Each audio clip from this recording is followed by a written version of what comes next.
Welcome back, everyone.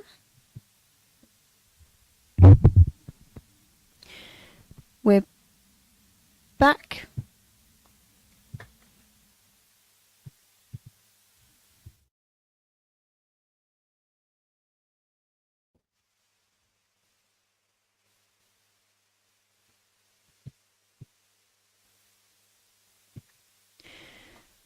Welcome back, everyone. We're back watching Lawn 1, and your commentator will be Ben Rothman and Matthew Essick.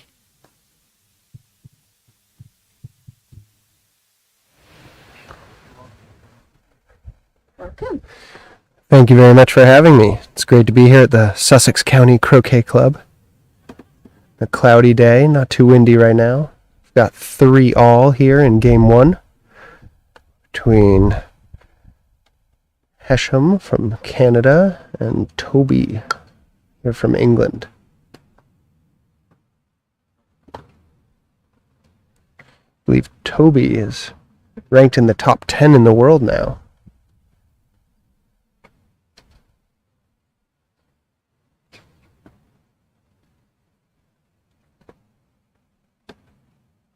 All right, let's see, we've got 2 balls in position at hoop 7. See if we can get a third.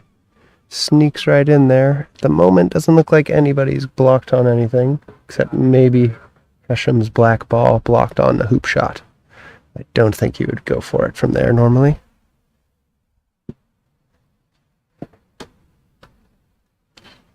Everything looks quite makeable for yellow, blue, and red, so we'll see some clearance attempts here coming up.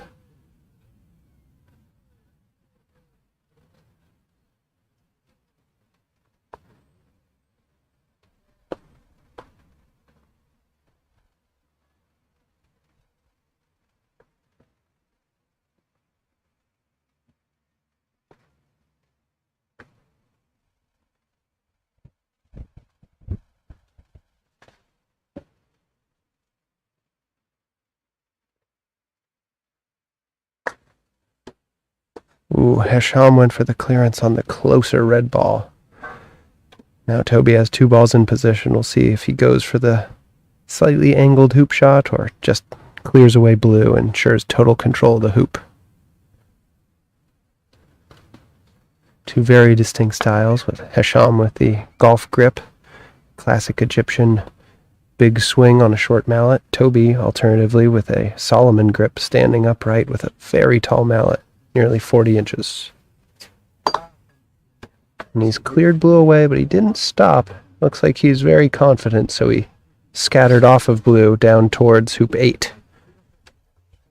So he's betting Hesham will miss this, and he wants yellow to be close enough to help contest 8 in just a moment here. And now we welcome Matthew Essick. Hello all. How are we? Oh, and here you can hear the train coming through town. It's good for radio, right? Having a nice background noise, like a That's train right. come by.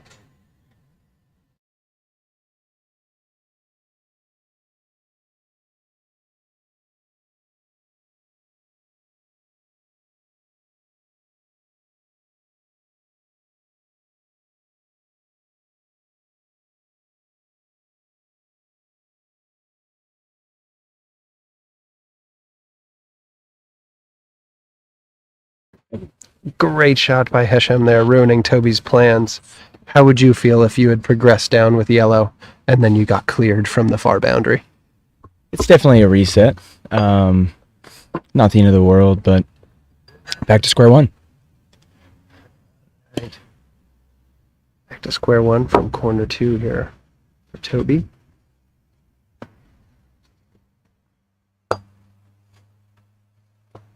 Sporting the predominantly black Nikes. Now, is that regulation? Are those a team kit, or do they not really care what color your shoes are this week? I think the clothing's a lot more of importance than the shoes, but Oh, but it's all about the shoes. Don't you believe, Spike Lee? I mean, the flair is definitely there. Setting the tone, so All right, a question I often get asked is, what's on the headphones? So what do you think? Is Toby listening to music, or are those just plugging up the outside sounds like commentators huddled near corner two? I don't know Toby that well, but my guess is either classical music or some form of podcast. I doubt there's any. You don't think he's a Swiftie? No. Or not? Could be. He's part of squad? It's possible. It could just be folklore on repeat. Taylor's Taylor's version, please. You might be listening to the same thing over and over again. We never know. Ben probably has a lot more insight on that due to the fact that he also listens to different things as he plays. What do you listen to when you play, Ben? It's usually informative podcasts. It's some form of discussion that, doesn't go up and down with croquet. But now that we've got all 4 balls back in front, Toby's going to clear again. This time, instead of progressing towards 8, looks like he went for maximum effect on that danger ball.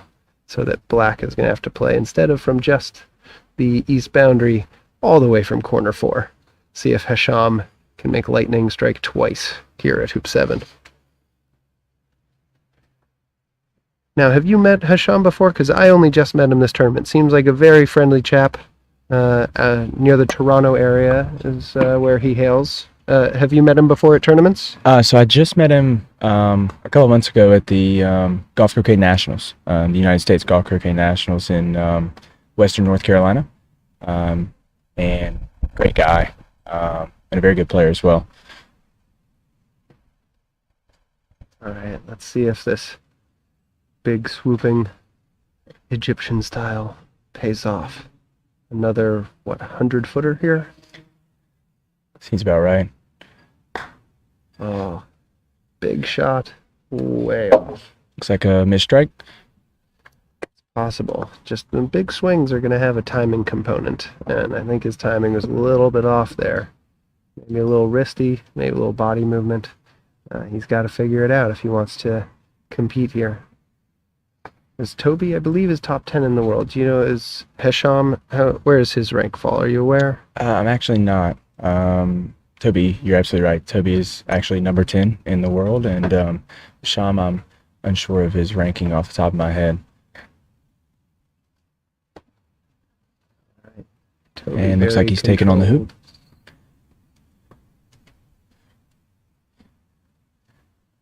And the real question is, Toby normally plays his hoop shots with a fair amount of pace. We're going to see how much he puts on this, whether he's going to try to control a date. It looks like he's caught some wire. Got a little lucky there. And a great result. Great amount of wire. Looks like just enough to slow him up. That might be a 2-for-1 shot. Doesn't quite get hoop 8, but gets great control.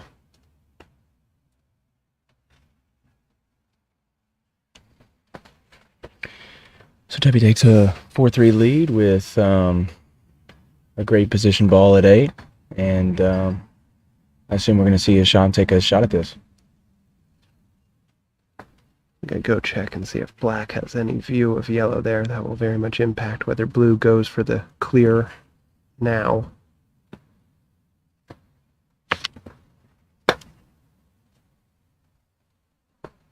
So Ben's going to take a look at this this line on black. Regardless, I think Hesham's taking a look at this.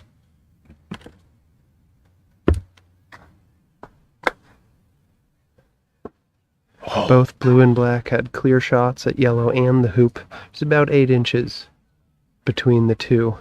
So not quite a double unless you're shooting poorly. So Hesham was likely going just for yellow. And he'll have another go at it unless Toby can put in a block here. And he's missed the yellow by a piece of paper on the left. Very good effort, but not quite. The lawns have been rolling quite true, especially these lawns here near the front of the venue. So any miss is on you, but then again, the straight hits stay straight. See if Hesham can get another good swing. Unless Toby stays short. It looks like he's left. I don't think he's quite blocking black. And if he were, I believe Hesham would be much more careful with taking the relief to make sure he doesn't change the shot. And I'm not sure what Toby was going for there, but I think a block on black on the hoop, also wired on blue, was the ideal position. But regardless, he's in 2.5 yard position, just slightly left of center. So unless Hesham can make some magic happen, Toby's in control. That looks like a familiar mallet. Did you used to play with a mallet like that? That's right. Until about 3 years ago, I used the Oakley Woods Croquet Predator, and as Hesham misses right of the hoop, scares the spectators just a tad. That must be more like his 100-foot shot, where that missed yellow by 8 inches to the right, and then the hoop by another 6 inches. That was a good foot or two off target. And that'll give Toby a chance here to go up 2. Allow him to trade hoops till the end. What mallet do you play with now, Matthew, if you're no longer a Predator user? No, as I mentioned, I switched it about 2.5 years ago to the trimmer. That's quite a popular mallet these days, yes? It is.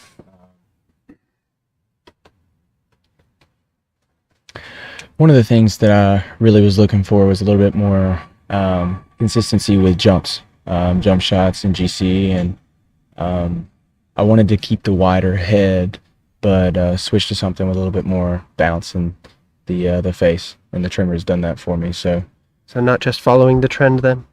no, not quite. I think the trend is there for a reason, but that wasn't the reason for me.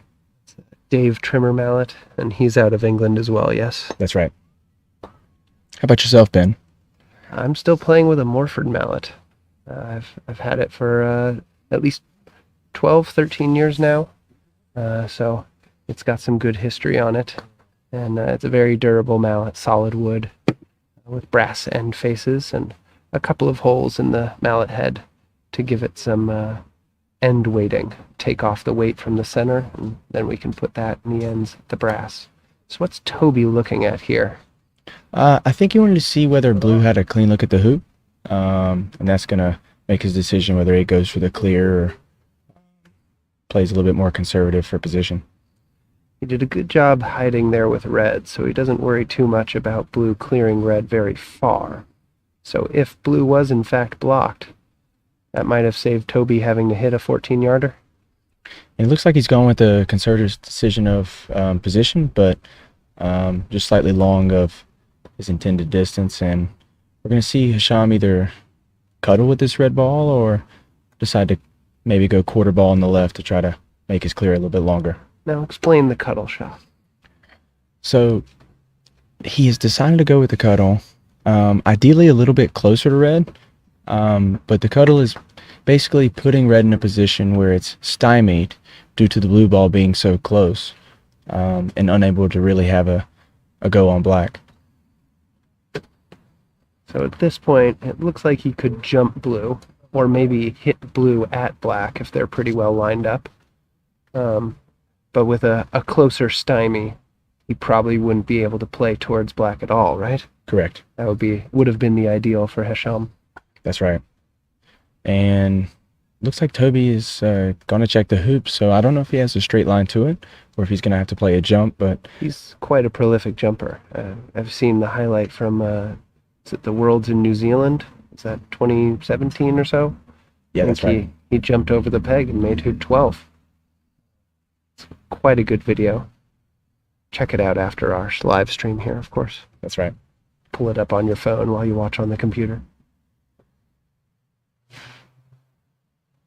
Doesn't look like he's going for a jump. It's No, hard this to looks tell. like fairly straight. Great shot. Sham's cuddle must have been a little too short to even block the hoop. But maybe he effectively blocked the clearance on black, forcing Toby to go for the hoop, which sometimes you get what you wish for. It's not always the best result. You have to be careful what you wish for in that case. He protected the black ball's position, but did not scare Toby off the hoop shot. That's 6-3, looking pretty dominant. But I've seen 6-3 on this court come back before. A Houdini-like effort, I've heard. And Toby has gone for the rush, yellow on red, to try and promote red into either clearing position or hoop running position, and he's played a little bit longer than intended. I don't know that Toby is known as an AC player. That might show there. That rush was not ideal in AC if you were rushing to hoop 10, and certainly not ideal here in GC where Hesham gets 2 balls down, but he's gone too far as well. Bit of a comedy of errors at this point. Toby's just hoping he has a clear shot at black, otherwise that promotion on red would be quite bad. To promote and not even be able to play defense with the promotion. Do you ever play the promotion for defense, or is it mostly an offensive attempt? I prefer to use it only for defensive purposes. Every once in a while you're put in a scenario where you have to try and promote for offensive reasons, but ideally it's only a defensive play. All right, well, the defense did not pan out. He went at least 7-8 yards past the black ball and then missed it.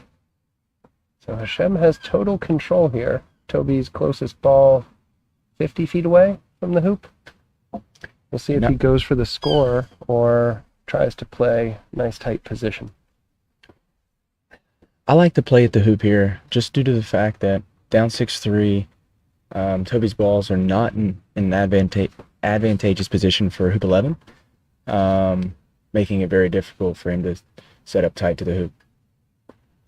Well, if he scored there, yellow would be going to position from 40 feet on the backside of the hoop, and blue and black would be close enough to clear it. Alternatively, he might be able to hopefully use Toby's ball to advance to hoop 11, get control. I guess Toby's going to have a go at the hoop if he's checking the hoop for firmness. It's a bit telling. So a confidence stroke here, try to end the game from 50 feet. Looks that way. And the interesting thing here, Ben, is he's removed the clip, which to me makes it seem like there's a possibility of a jump. Would this be a personal best for you? 50-foot jump shot? Or have you done longer than that? This would be about the best that I have done, somewhere about 50 to 60 feet. Yeah, Toby's style plays to the jump shot. The Solomon grip gives him a lot of room for the backswing. He's got a very tall mallet, gives him a lot of room for backswing. So you can see his stance being so far back. You can get a lot of momentum. Okay, so yeah, sure enough. Looks like he's going for a jump. 2 bounces or 1? What do you say? With the courts as hard as they are here, I expect 1 bounce.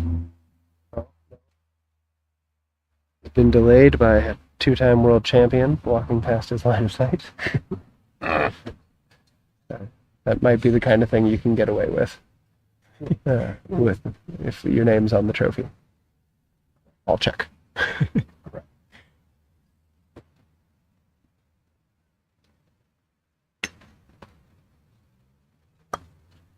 So your 50 or 60 footer, how many bounces was that?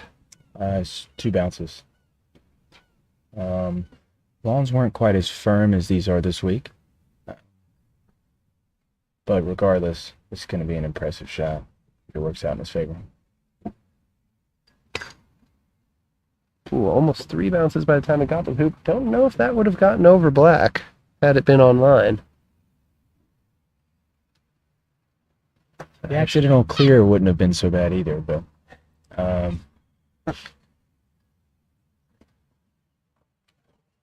relatively low risk, went up 6-3, just trying to end it with a bit of flair.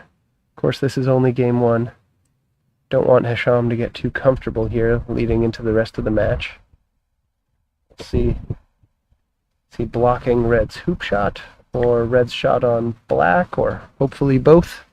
yeah, it's hard to tell what kind of line Toby has from the south boundary here, but Hesham seems happy with that result.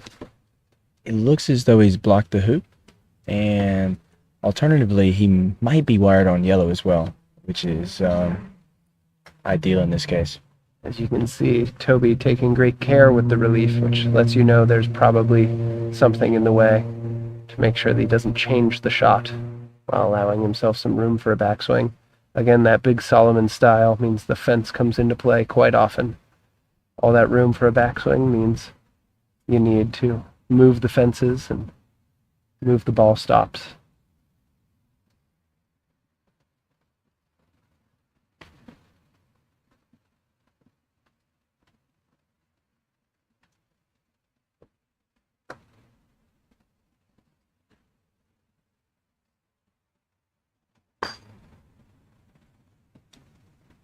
It's cleared blue. But that might help him, even giving up the hoop, because he's gone slightly more than halfway to the next one. Now he's exempted, having hit an opponent. Not sure that helps him a large amount, but Every little bit helps. Yeah, puts blue farther away for sure. Instead of position from 8 yards, blue will now be coming from 15, 16 yards to hoop 11. That is, of course, if Hesham scores the hoop here. And he runs it nicely to the boundary. 4-6.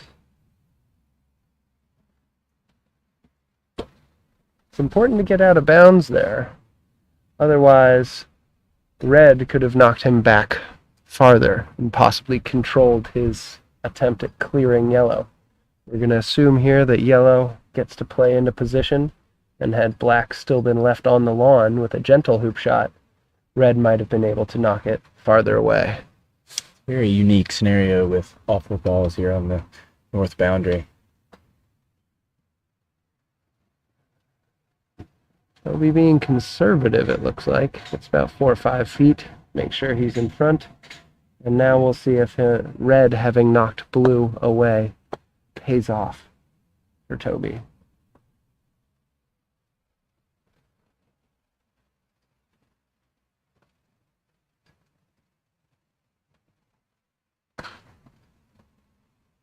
So it looks like Hesham has played for position, planning on black taking a go at yellow.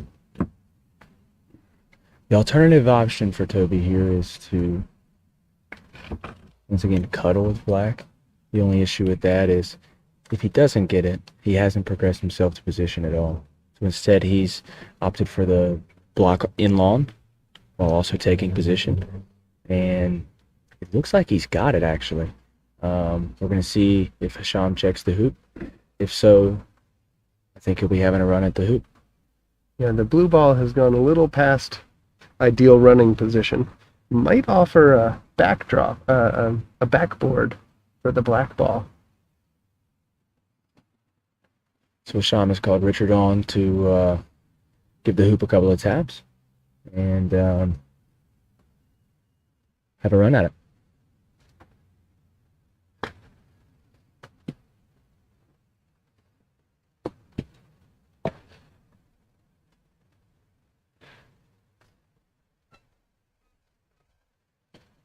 So he's opted for the long hoop shot rather than trying to combination clear yellow. He could hit the center of red and rush it into yellow, hopefully move both opponent balls. But if he's going to be that accurate from 10 yards, he might as well be that accurate from 12 and shoot the hoop, I guess. That's right. Oh, great shot. Cracking good shot by Hesham to stay in the game there. Run beautifully down, so he has a clean swing going towards 12. Peg might play a role, but he also has a promotion chance. And we're not sure if Toby is at all hampered getting to 12. Either by red in his backswing or the hoop, the peg, the black ball. He may have to stay well left just to be in play.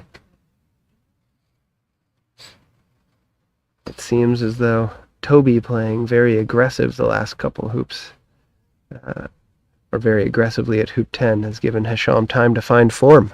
That's right. And one key thing to point out is that even if Hesham is not able to pull this victory out from behind, he's gaining some confidence for game 2 of this match, and momentum swings are a huge difference maker in these matches in GC. So we'll see how the rest of this game plays out, but also the rest of the match. It's possible that black can't see yellow, but yellow doesn't look like it's the greatest of running positions. Looks like Hesham is just going straight down, so maybe black can see yellow. He's hoping for clear. A great pace, very runnable, nice and tight to the hoop. There's a lot of area on that south boundary where you would be wired from blue. It gives black a large area where if it can clear yellow, there's probably 10 yards on that south boundary where yellow will have no shot at blue. Toby's played a position here with red, but I believe Hesham is checking if yellow has a line at the hoop, even though yellow's most likely going to opt for the clear on blue if it's still there. Also, with a ball that close, it's possible that even if red blocked the hoop shot, yellow might have an in-off of blue. Absolutely. So this clearance might be very necessary. Black moving yellow to avoid yellow scoring off of blue. That's the trouble with tight position. He's in a good place to hide, but any ball on the east side there has a good chance to clear blue and maybe bounce into the hoop.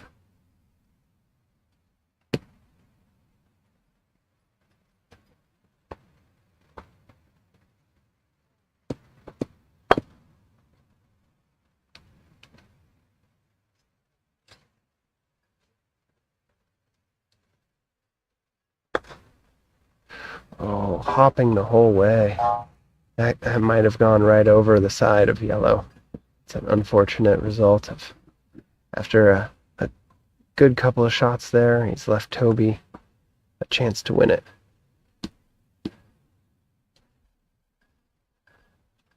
I imagine Toby would play for the clear and maybe go in off, but we'll see.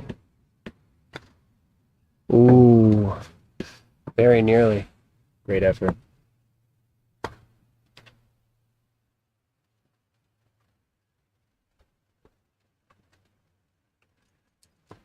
Sham's now going to check on red's shot, see how important the block or clear would be. He's gone from control of 12, and he's let Toby take it away. It's going to take a couple good shots here for Hesham to get control back. It looks like he's played for position. Right here short. Subpar result there from blue.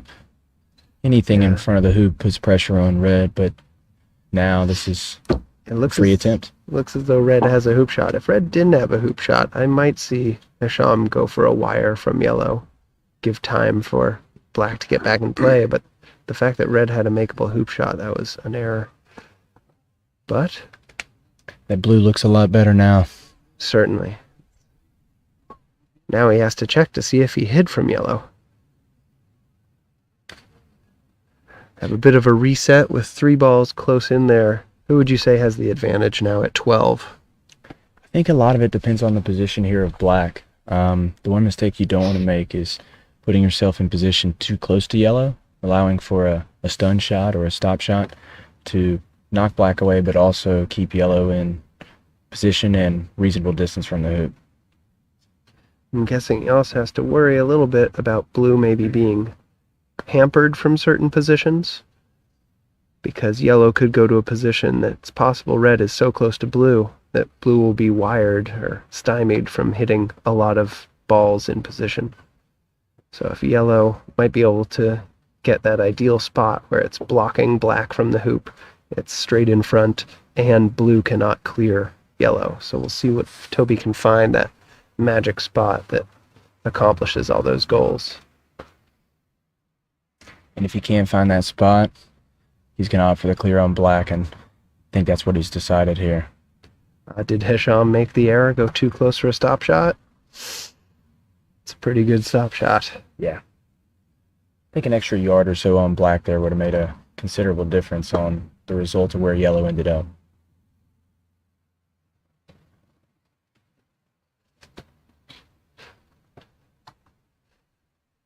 Seems yellow is in one of those good positions. It's going to be hard for blue to hit, at least with any force. So blue is just stopping away red.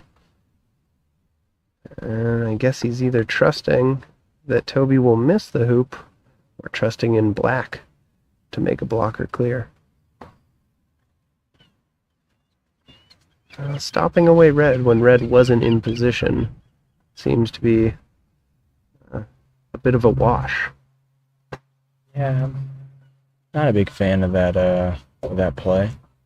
And Toby has made a critical error by blocking his own clearance effort. Usually red getting position would afford yellow the opportunity to clear blue instead of having to shoot the hoop, but he's gone to the one spot on that line that red has a nice straight hoop shot, but yellow cannot clear blue without some sort of jump.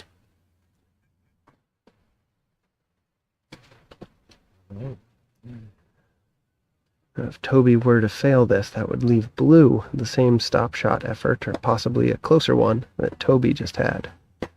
But being up 6-5, you like to get any look at the hoop, I imagine.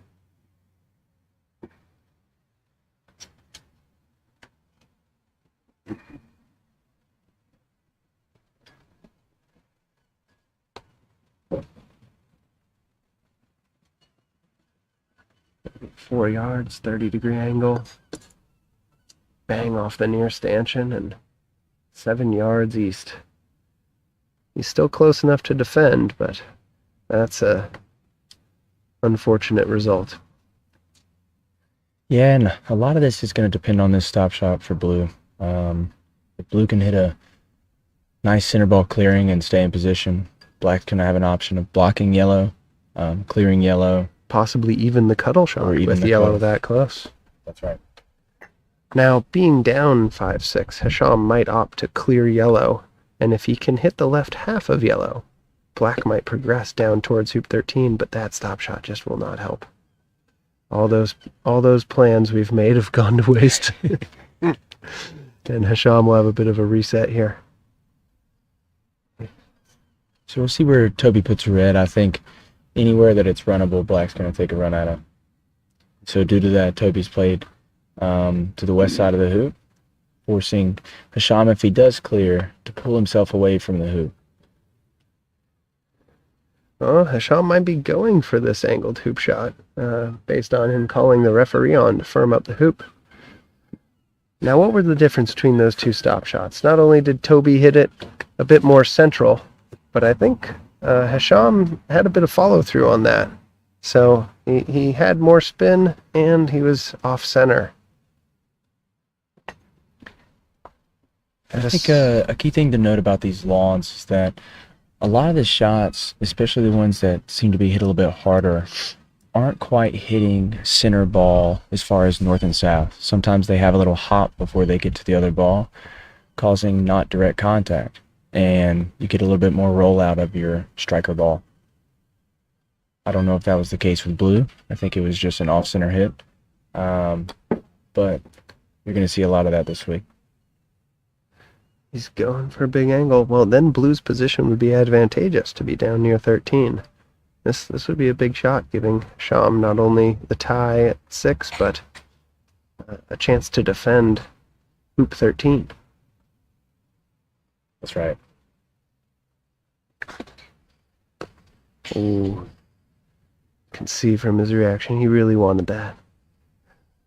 Maybe he felt free to shoot that because of red's poor position? Possibly.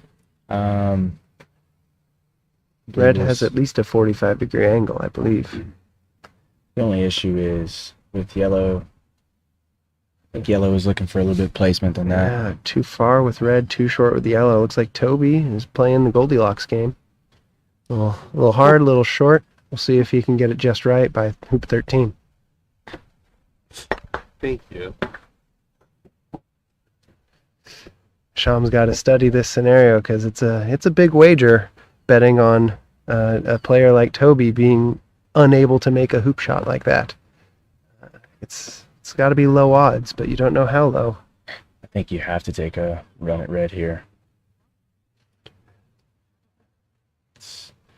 The way the hoops are playing these days, though, you might fear Toby jawsing from that angle, but some of these hoops are so firm in the ground, when that ball grabs a little bit of wire, even if it's the far wire, it'll hop right back to 6 inches in front, which might not even block black. So Toby can't even really trust the jaws.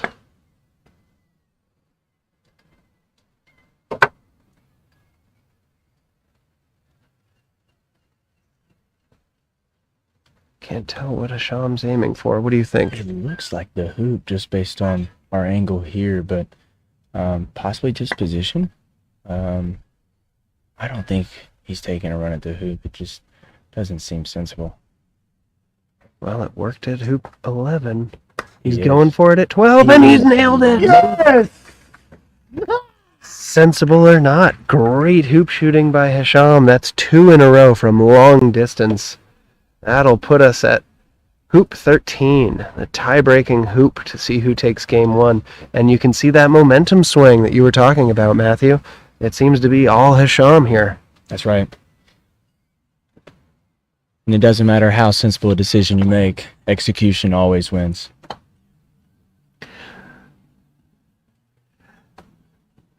Reminds me a little bit of hoop 9, where Hesham forced Toby into shooting the hoop by blocking the clearance, and Toby nailed hoop 9, and now Hesham felt he was forced into shooting a hoop rather than clearing over and over. And Toby's got position, but it's a bit conservative. 4 yards. What play do you like here for black, Ben? You prefer taking a shot, and if you miss, you go to the north boundary? Or would you like to place the ball in position and put some pressure on red?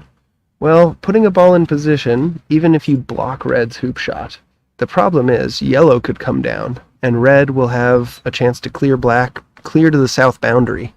And if yellow gets as good position as red, or closer than red, Toby will be happy to clear black to the south boundary. So I kind of like having a go with black here, if he's afraid to give Toby that hoop shot. But it has been a while since Toby made a hoop. It was hoop 9, I believe. That's right. So maybe he will put the pressure on with a block and then have a go at clearing with blue. But this is, 11 yards, 12 yards closer than blue. So this might be his best chance to move red. Absolutely. I think he's going to have a go at this.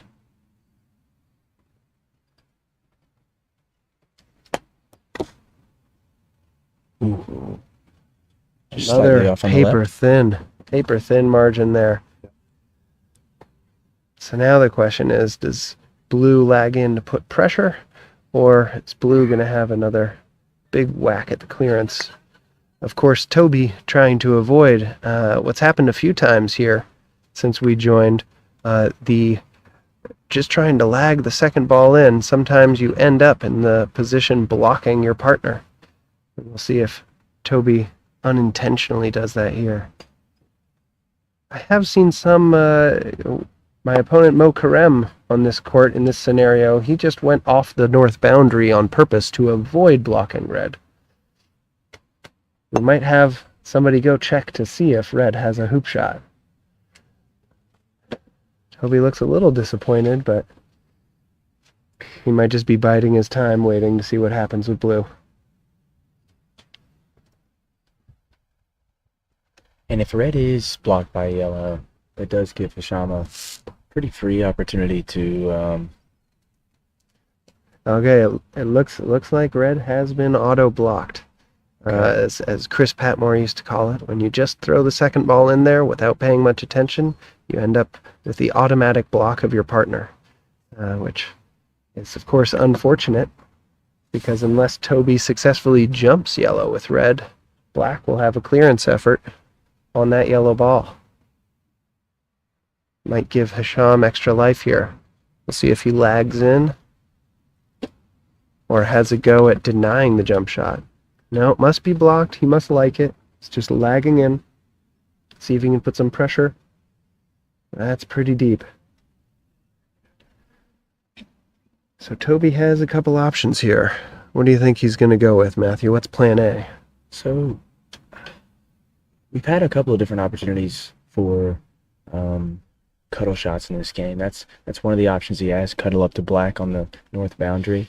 As good of a jumper he is, we might see a jump shot over yellow to win the game here, and then possibly just a conservative block, about 6 to 8 inches either way from where the red ball currently sits. If he's center blocked, it might be interesting to go for a promotion, trying to rush yellow closer to the hoop, possibly into direct line between black and the hoop. Maybe he could put yellow up to a 2-foot position where black has to jump or hit a third of the ball in order to clear it effectively. And as we saw earlier, Toby has removed the clip on top of the hoop, which signals to us that he's going for the jump. Right, just end it now. The problem is a missed jump might leave red in tough territory, hard to defend the hoop, and leave Hesham either a game-winning hoop attempt or a clearance on yellow, giving Hesham control. So this is not low risk. This would cede control of the hoop if he misses the jump.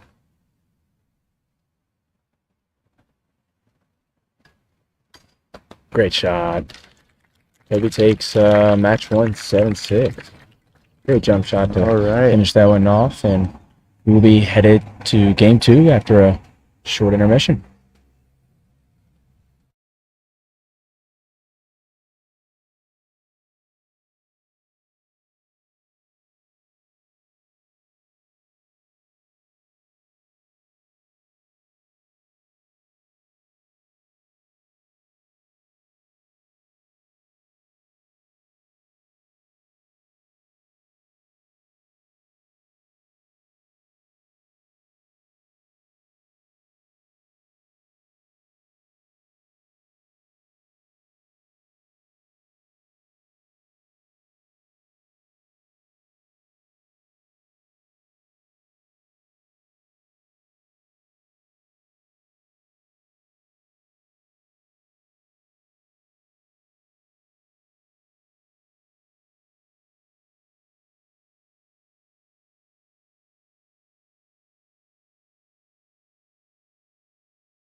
All right, and we are back for game two.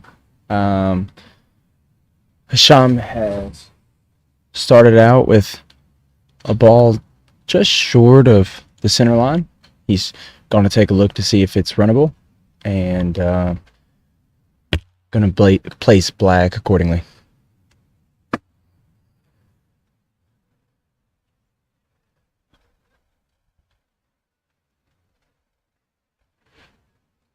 It's nice and lush on that south boundary, maybe a little slower than other parts of the lawn.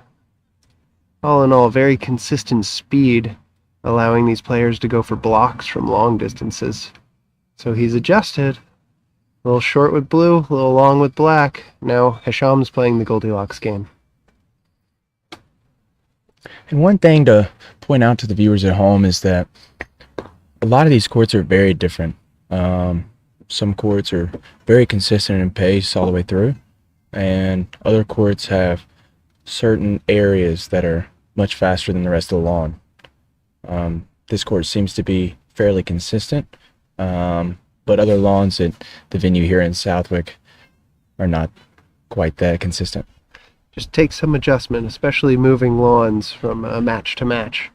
You might have a very different speed in the afternoon on your second lawn. It's like Toby going for a clear blue. He does not trust blue to miss.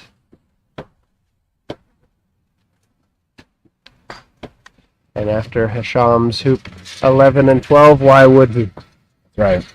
Great shot. Ooh, fortunate to not clip the hoop with blue there. But he's made it very difficult for blue to control the red ball. But it might be a good play to get a block on red scoring the hoop. Should be a long cross section there where he can have a 3 or 4 foot stretch that would stop, that would interfere with red shooting the hoop.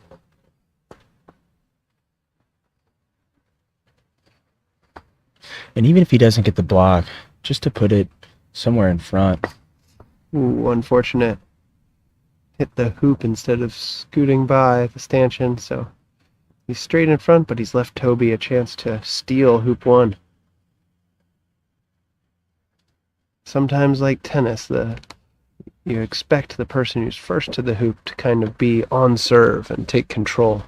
So, since Toby played second to this hoop, it would be a big advantage to score first. That would effectively take away Hesham's advantage of being the first ball to play in game 2 here.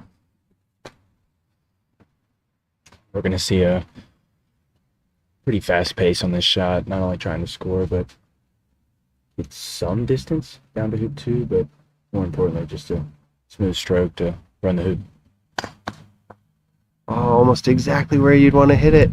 His ball might have still been skipping. It didn't look like it had any spin whatsoever. It came thudded into that hoop and then came straight back.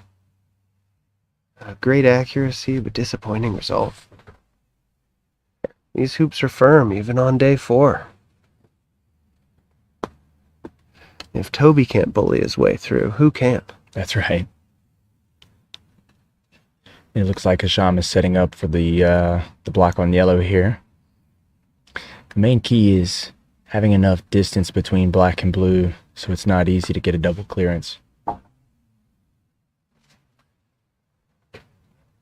So Hesham's unfortunate flick off the stanchion actually put blue in very straight hoop shooting position. And after surviving Toby's first attempt, we'll see. He could go for a combo. He could still shoot the hoop from this angle. But after putting red almost exactly on the line he wanted, he might be scared off attempting the hoop here.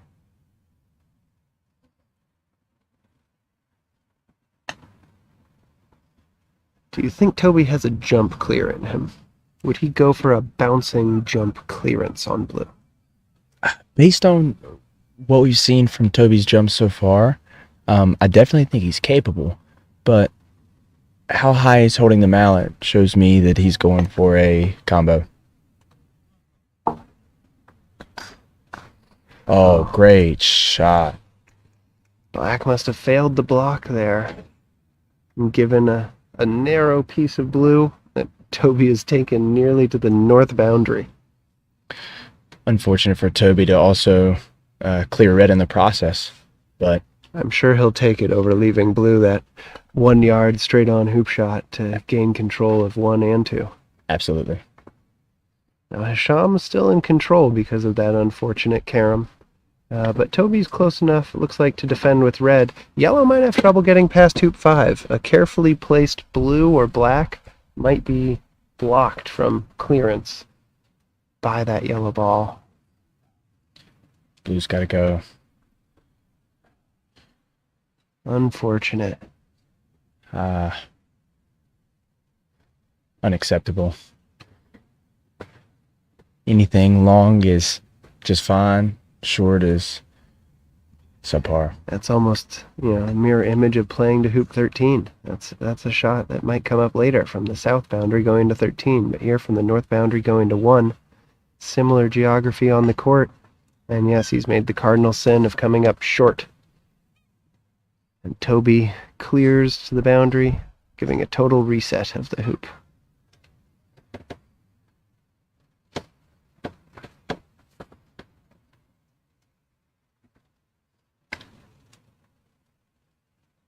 Now, we did have an update during the break. What is on Toby's headphones? Matthew, you want to tell the people what Toby's listening to? He has informed us that it is heavy metal. So the soundtrack to the film Heavy Metal? I think it's just a genre of heavy metal. I could be wrong, but that's what I took from that comment.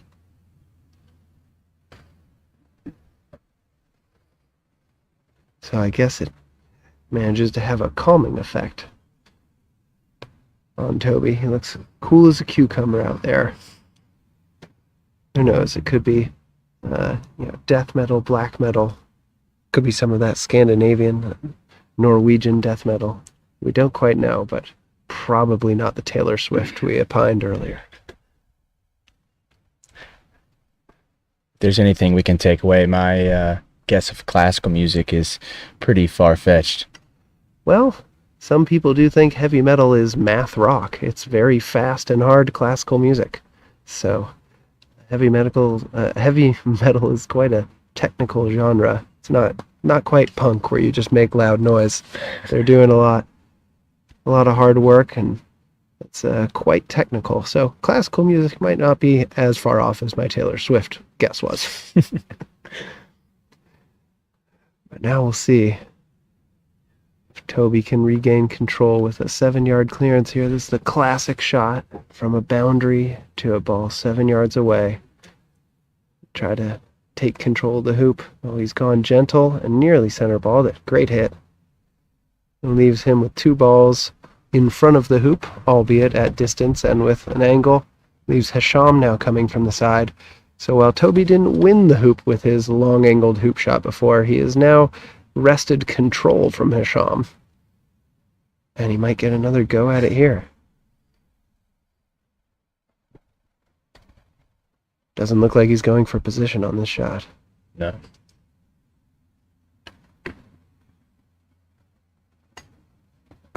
Oh, but a much different pace than his first attempt. Yeah, I think he was hoping for a Jaws result or something close in front.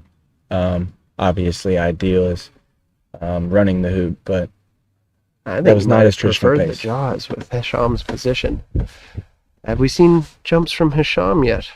I don't know if black is much of a threat if yellow had jawsed. I don't think black is a big threat to score the hoop. We got to see one jump shot from Hesham in the first game early on, but wasn't close to the result that he was hoping for. So Certainly not the variety of jump attempts we've seen Toby go for, absolutely. including the successful hoop 13. Another gentle clearance. He's very much changed his pace of swing. Maybe that missed hoop shot has caused him to change his tactics a bit.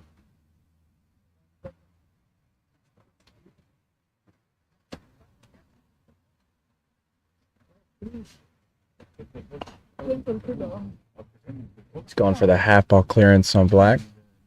Put Yeah. black in a very tough position to score the hoop, but yellow is straight on 7 yards behind the hoop.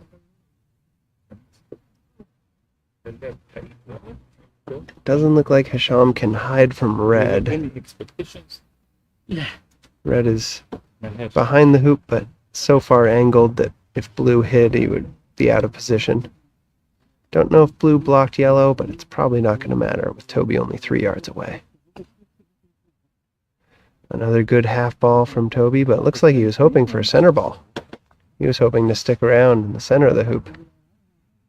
But he has 2 balls in front, and Hesham has a significant angle if he's going to go for this 8-yarder from 30 degrees.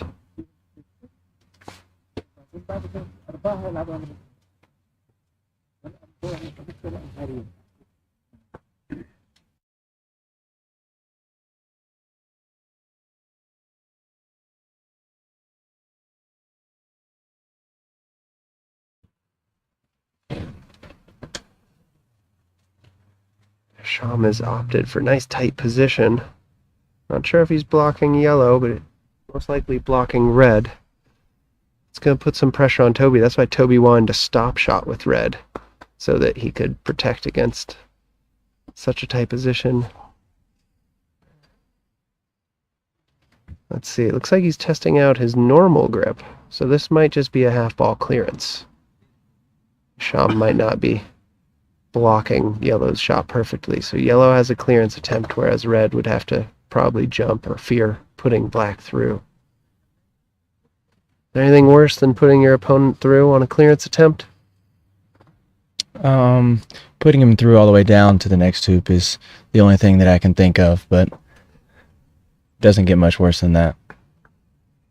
So he's really hoping for the left half of that black ball, which is more open to yellow than it is to red. Oh, he might have had room for the hoop. I think he was having a run at it. So Hesham has survived another long hoop attempt by Toby. That one was full pace. He's no longer going at it mid-pace. That was another full swing at the hoop. That one was a lot more straight on, and I think the first one was at a pretty severe angle, so he didn't want to take a hard shot, catch the right wire, and end up 10 yards away from the hoop. Do we think that Hesham's going for another cuddle here?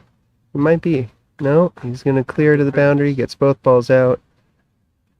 I wonder if that looks very similar to where Toby just played from. Yeah. He's hoping to get 2 misses in a row. That is a good point, though.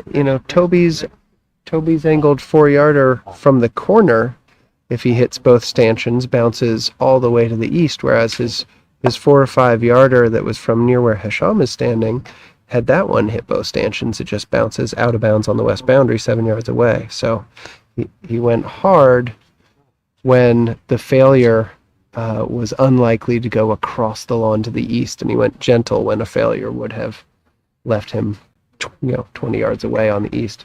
That's right. So he's got a gentle half ball clearance to restart the hoop here, take away Hesham's nice position. But now Hesham has 2 balls in runnable position, and Toby is left defensive. A lot of back and forth on control here, but I think Toby's still the only one that's seen a hoop shot, yeah? That's right.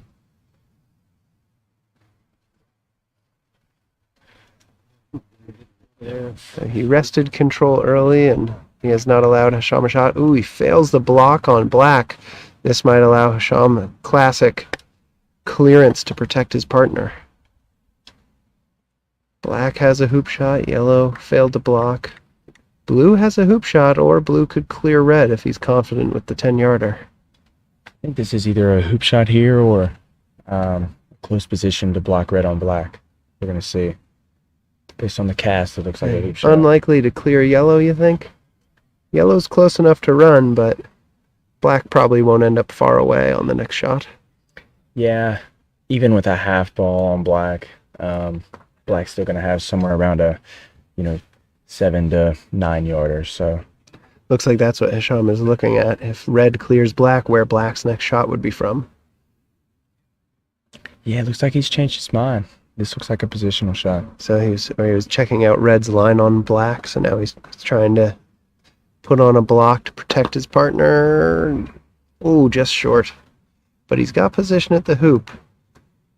But unfortunately, Toby has a clear line to black.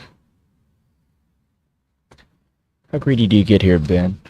Obviously, center ball is fine, but We're you looking going at half ball on the right. 6 yards. Toby was doing half ball pretty well, but got the wrong half on that one. He's left Hesham the straight 7-yarder, and he's got the angled 8-yarder. Again, a little bit of a momentum swing. Toby's the only one that's had hoop shots, and now Hesham has had 2 opportunities. He hasn't taken them yet. One thing to point out here is Hesham was going for the block with the blue ball on black, but had he taken good position and not gotten the block, he could play a clear on yellow here and have another hoop shot. I'm not quite sure that blue is runnable in the position it's in now. I think black was going for the clear, but he's missed everything. Yeah, blue's last turn had a 10-yarder that would have protected, that he could have gotten rid of red and protected black's position. This was a much closer 6-yarder that would have protected blue's position. Either that or he was going for the hoop shot. And sadly now, his one hoop shot ended up missing everything and giving Toby a chance to steal hoop 1. But once again, Toby will have the hoop pounded in. He has hit it several times so far, so wants to make sure it's no worse for wear.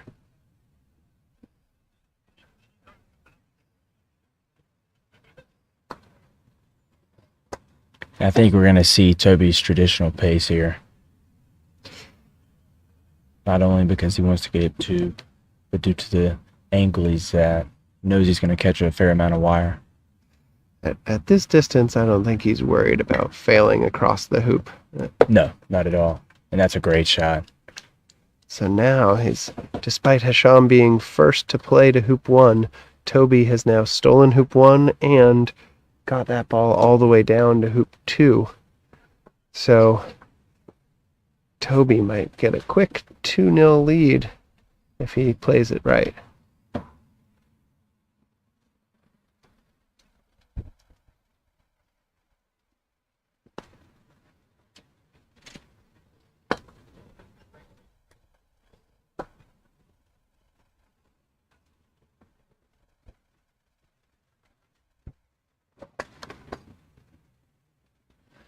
I'm not sure if the players forgot to check on the offsides ball.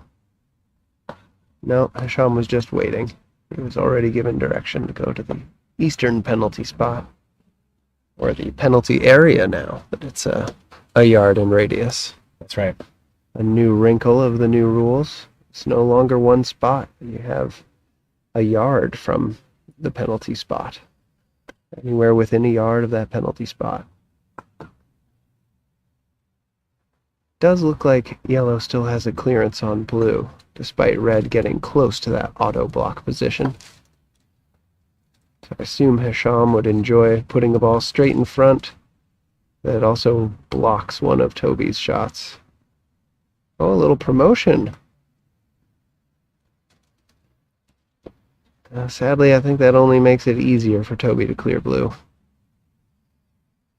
think we can safely say that wasn't his intention.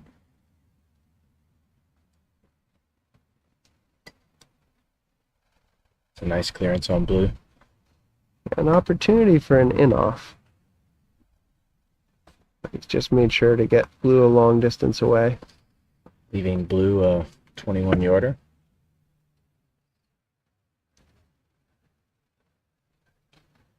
There might have been an ideal spot there with slightly less cut.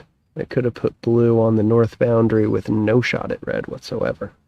But we'll see if Hesham goes for the clearance or just tries to block. He's just coming in for the block, going to put some pressure on Toby. Ooh. I guess he'll have to rely on black to put pressure on Toby.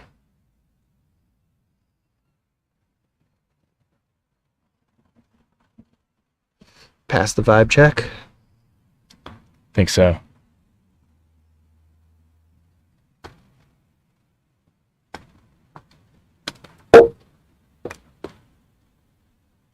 Toby's got a straight on 3-yarder.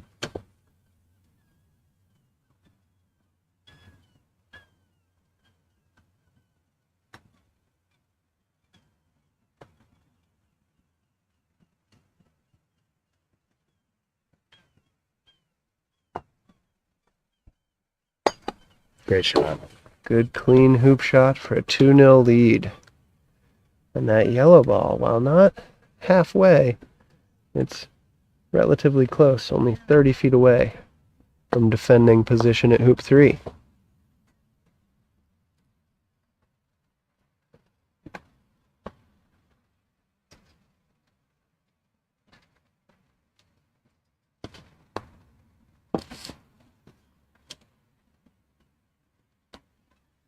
I think one of the major things to point out so far is that when Hesham has had the first ball to the hoop, he at hoop 1 and now at hoop 3, he hasn't been able to place it in a spot that really puts pressure on Toby to move that ball, allowing for Toby to play 2 balls over and have a contested hoop.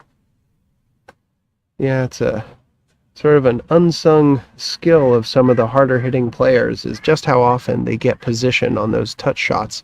You think of them for the jump shots and the big clearances and the hard hoops, hitting the ball 20, 30 miles an hour. But what you don't often think of the Mo Karems or Amar El Biaris is how often they get position on that first shot to the hoop. That's right. Great touch of many Egyptian players who are otherwise known for being hard hitters.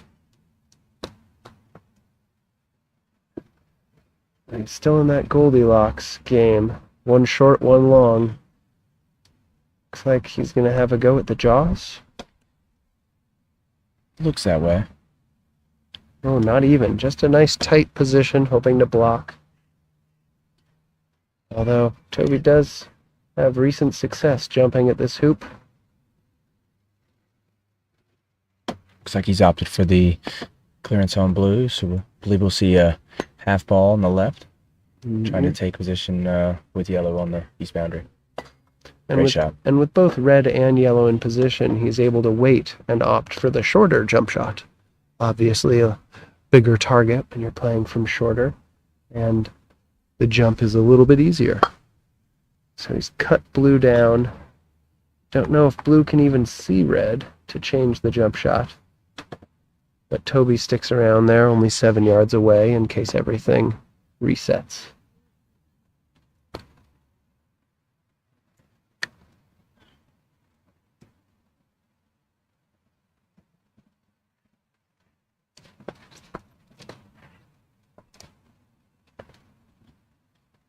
I don't like the body language of Hesham there. Really did not feel good off the contact on the mallet, and he ended up moving his own ball, possibly undoing the block that he had on red. He has opened the door. We'll see if Toby can take advantage.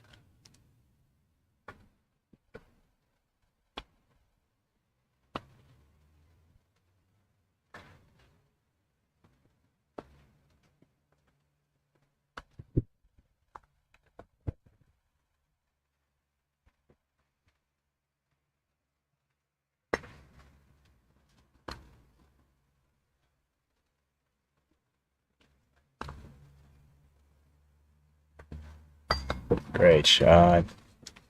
Not taking anything off that. Just runs it all the way to the south boundary, and he'll defend from there.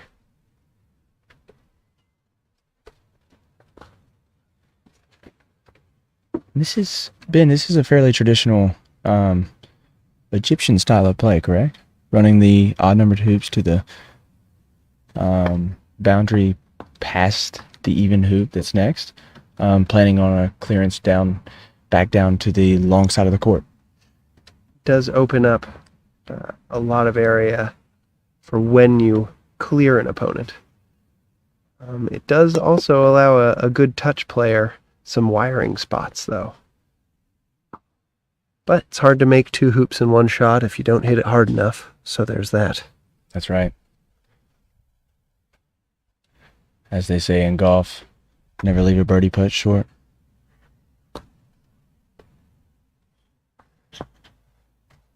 Toby is not having a go at black, which tells me he's confident red can see it, or that black will not make the hoop. Oh, but he's gone too far. That's a shame. It's gonna take a lot of stakes off of red's clearance. Red's clearance of blacks will no longer be for yellow to score the hoop. It will be purely defensive. Looks like Hesham has placed another positional ball that's very well placed left of center.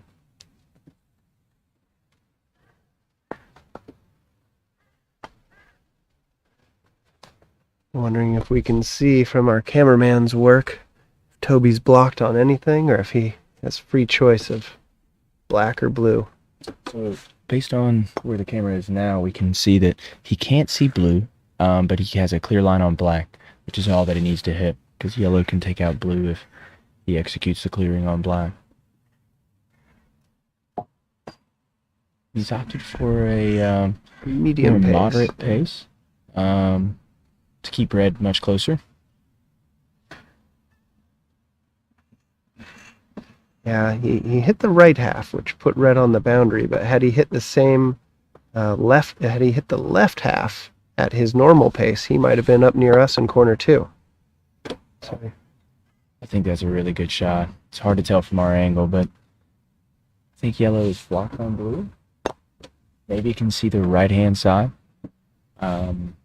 does open up a possible combo shot, but Toby was probably preferring a center ball clearance on blue. He could get the whole ball. It's hard to tell from our angle, but it's a nice controlled clearing. Could put a lot of pressure on red's shot now. See what Hesham can do to possibly block some of red's options.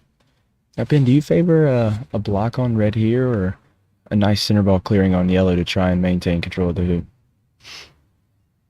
Well, the center ball clearing is a bit more conservative.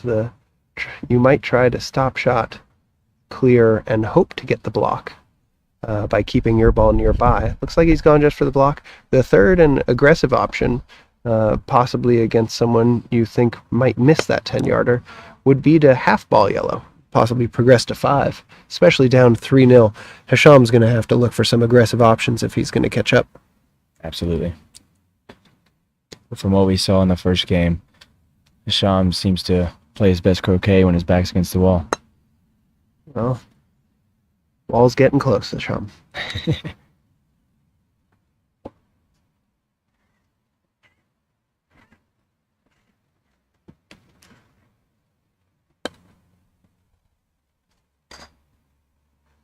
Ooh, maybe he should have half-balled that yellow and gone to 5.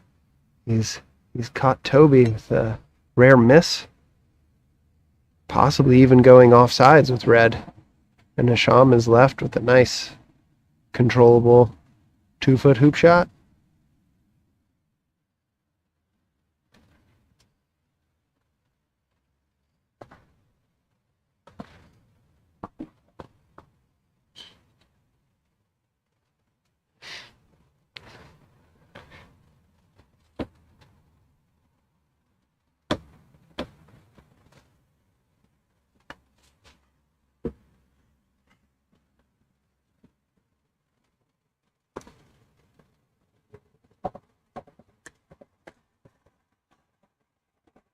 And Hesham is on the board.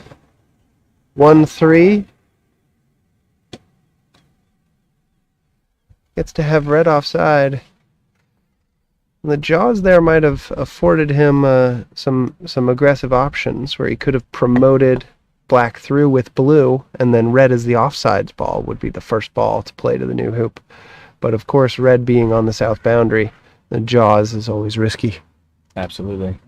Not only that, with where yellow was, there's 2 possibilities there if he plays for the jaws. One is that yellow plays off of blue towards hoop 5. Or the other option is, we've obviously raved about how good of a jumper Toby is. So the possibility of the jump is still there as well. So now Toby has finally made the error that we saw at hoop 1 and 3 by Hesham, where Toby came up short and not threatening hoop 5, allowing Hesham to come on in, where he can only really be cleared to the middle of the south boundary.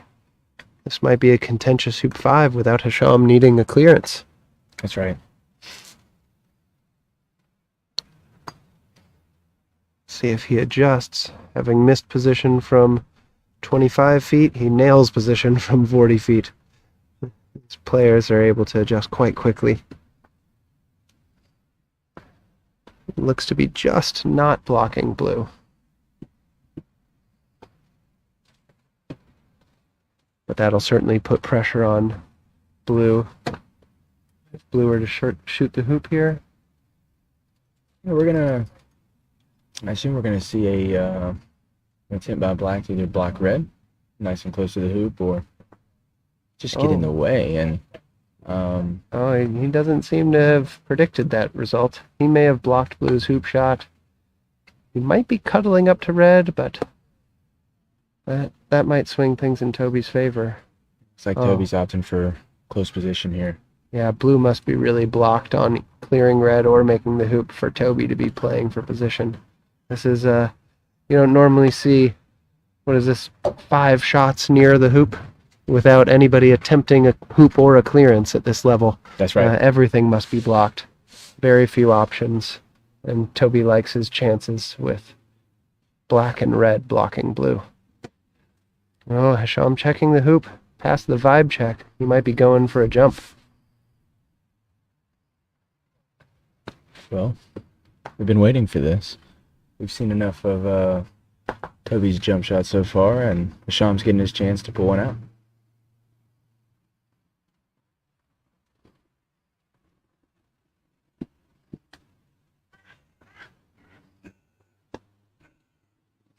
Maybe not, Ben.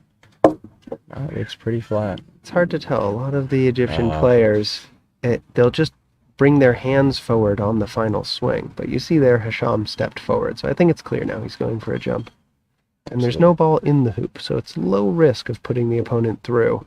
It's still a very difficult shot to make. On these hoops especially.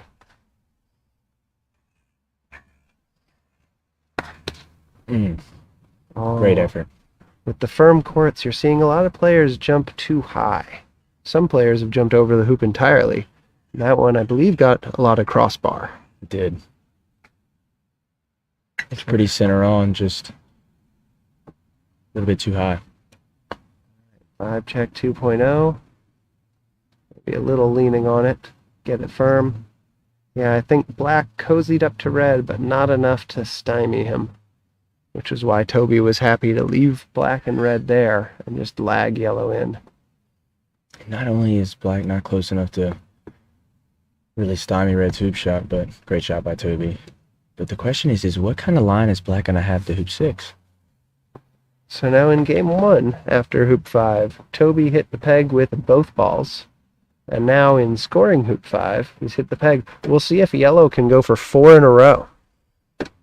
Toby hitting the peg on the way from 5 to 6. Hesham had a much better line than anticipated. Still a little bit right of the center line.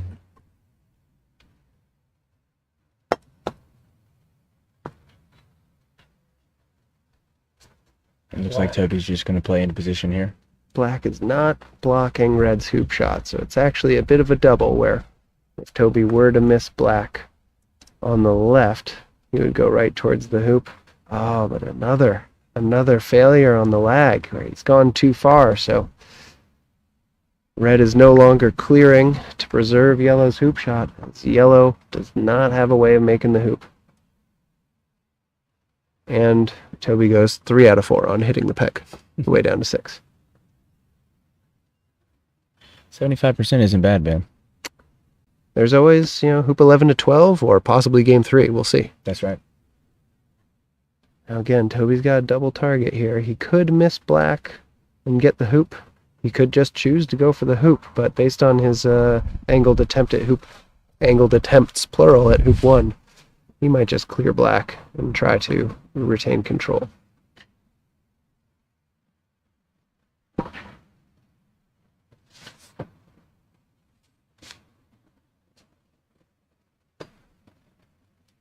A jawsing attempt. Very interesting. Quite gentle. I would have thought if he didn't like the hoop shot or clearing black, he could have just stop shotted blue. Yeah, it's hard to know what's going on in the minds of these players, but the shot looked a little bit undecided. Wasn't quite sure what he wanted to do. But of course, we don't see it like they do. Now Hesham has cut yellow, hoping to put it where it cannot hit blue, and he's progressed over towards 7. Now it's the wrong side of 7, but he's in good position to get tight to the hoop or possibly clear any balls that get in front. That's the kind of shot he's going to need to get back in this game. It's 4-1 down. He's going to need to start progressing to the next hoop and trusting his other ball to score. Seems like Toby's totally blocked. He's just lagging back into the jaws, maybe? Yeah, he is. Our cameraman's doing a great job. Great shot. Oh, great result. Somehow he got the jaws from 10 yards when he had trouble from 5. Now, Hesham doesn't have to worry about scoring Toby through the hoop, but it certainly makes it a lot more difficult to go through. And after his jump attempt at 5, Toby is happy to give him more jumps.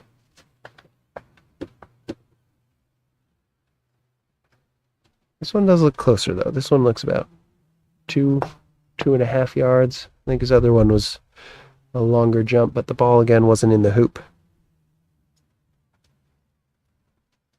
He could just go for a center ball clearance and hope to follow, but no, he stepped forward. I think this is a proper jump attempt.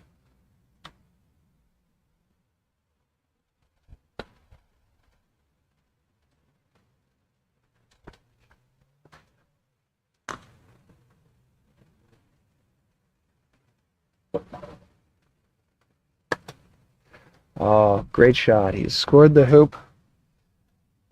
He does not have to worry about knocking yellow through because yellow had played from the wrong side. So that is Hesham's point. The only downside of hitting yellow is that yellow is now not stuck in hoop 6 as everybody approaches 7. He has freed yellow to get position. That is the cost of being in the jaws at an even hoop, so you might find yourself stuck in the jaws and unable to progress. It wasn't a big deal in this case because the next ball to play had a free chance to get position at 7, so it is not such a big downside to that. I think Hesham's just happy to have scored. That's right. And that's making this this clearance that Black made to get over to hoop 7 look even better. We're going to see Toby, I assume, try to put red in a wired spot again from Black. I would think so. He doesn't mind being so angled. The wired spot from Black would be about a 30-degree angle, which you wouldn't mind because that usually gives you a good chance at the jaws, and the jaws at an odd hoop is even more powerful than the jaws at the even hoop. That's right. I don't think he quite got there, though. It's 4-2 for Toby. And now Hesham will get the benefit of progressing towards 7 with a nice clearance here.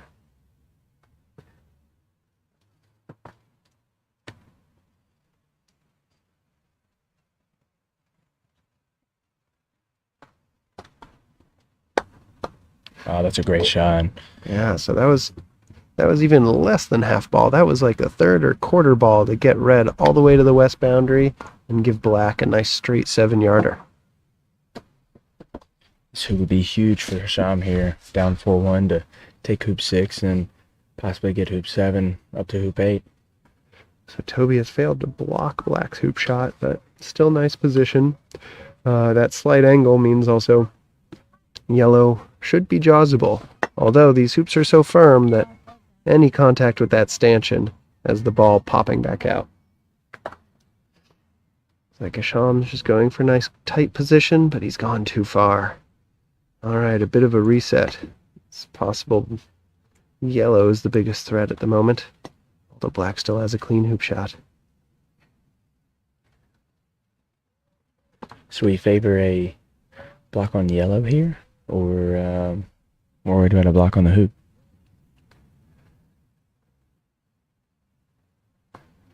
I think you'd want to block the hoop shot. You don't want to give away the hero shots that will really get Hesham back in the game. Clearing yellow while blue is out of position doesn't really give Hesham any way of catching up. But had he protected yellow and forced Hesham into the hoop shot, we saw Hesham make some wonderful hoop shots at the end of game 1. So Toby's just trying to make Hesham do the work and hit several good shots instead of leaving him one good shot to score the point. And Hesham has gone up to check the hoop, so it looks like he didn't get the block. Yeah, looks like he's deciding to give this a go. With blue out of position, he would need several, at least 2 or 3 clearances before he'd see a chance at the hoop.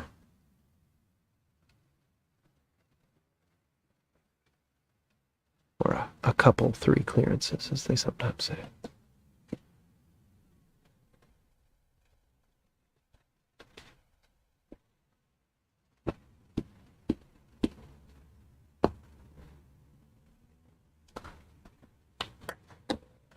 Oh, very accurate, but you can see the spin was almost sideways. That ball was still hopping on the way there, so it didn't have all the top spin you would want for a second chance at the hoop.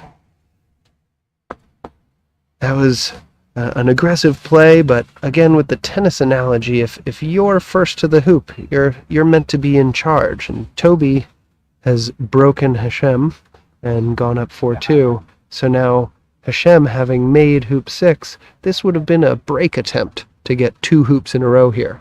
So he took the long heroic shot at stealing the hoop, at getting a break chance there, rather than trying to control this hoop with a clearance on yellow, followed by a clearance on red, and possibly a 3rd or 4th clearance before he would have seen the front side of the hoop again. And now we see Tim out here with 2 mallets, just for just to make sure that hoop gets right where it needs to be. Well, you see, when the vibe check, when the hoop does not pass the vibe check, you're going to need several mallets to get the vibe just right. Ah.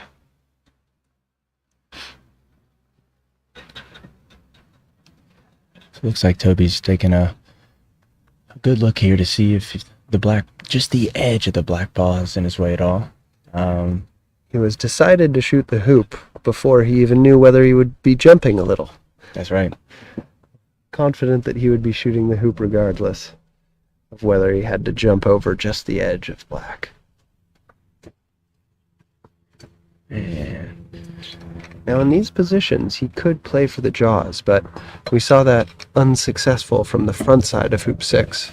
But maybe the fact that he was successful from the back side of hoop 6, he might be going for the jaws here. Not with these casts. Nope, he was going for south boundary possibly, or position at 8. And now we have a bit of a reset. We get practice. We do. Yeah. I thought they said no. Oh, really? Nobody said anything to me, so we'll hang on a second. Bit of discussion about second round practice. I believe they'll find in the players' informational email that the second match of the day gets 5 minutes practice.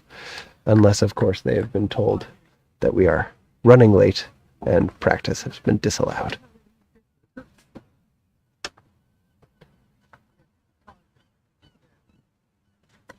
Hesham, another good half-ball clearance there to regain control of this corner.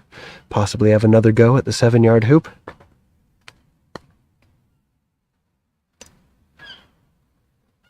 This is an interesting clearing by Toby because the hoop is directly in the background of this clearing, and so... Oh, is he going for jaws again? It looks like he's too far. Just played for position. The reaction tells me there might have been a little bit of hill there that he was unexpecting. Or he's just upset himself for overhitting it again. We've had a couple of failed position shots here by Toby. First it was Hesham, and now Toby has failed position again. That underrated skill of returning to position regularly to put pressure on the opponent. Now we've seen both players have their struggles. Or at least we would see them if the camera were on them. Yeah, and it's really hard to tell. Really hard to tell what kind of line black has at the jaws, but at this stage where yellow and red are, I think the jaws would be very favorable. Based on where his mallet is, I think he's looking for a spot that yellow cannot hit it, but still undecided. He's opted for the position wired from yellow. He's got it. Yellow has, of course, a combo chance. Or with Toby's jumping, maybe a mini jump. I think he's going to opt for just position right in front. Trying to block blue, prevent the 7-yard hoop shot. And, of course, if he blocks blue's hoop shot, blue might clear red and leave, giving black a chance to control the hoop. Toby can put this close enough, as he's done. Great shot. He blocks both. Not only is blue prevented from running the hoop, but black now is left with a jump shot or a clearing on yellow if blue clears red. Now, we have, of course, the straight ahead option of shooting the hoop here. It would be a jump, possibly a double jump. That looks like what he's going for. Alternatively, the conservative play might be clearing red, hoping to get that left side of red. Maybe blue could carry him off and move yellow as well. I think that's the option I favor in this case. Obviously, the double jump is very viable. Don't dissuade the player from the hero shot. As we said earlier, execution always outweighs tactics.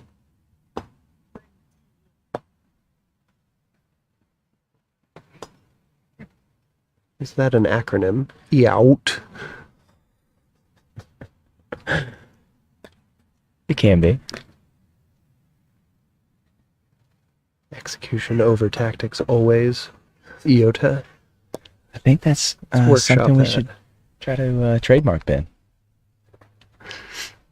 EOUT. EOAT. Or EAOT.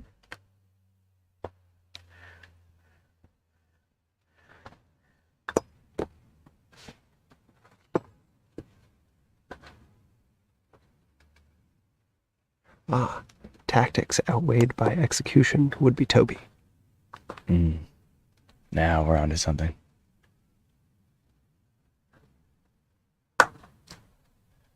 Oh, we've had a disappointing result.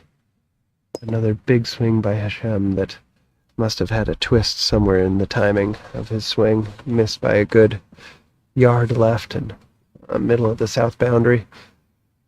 We'll see Toby possibly cut this to the corner.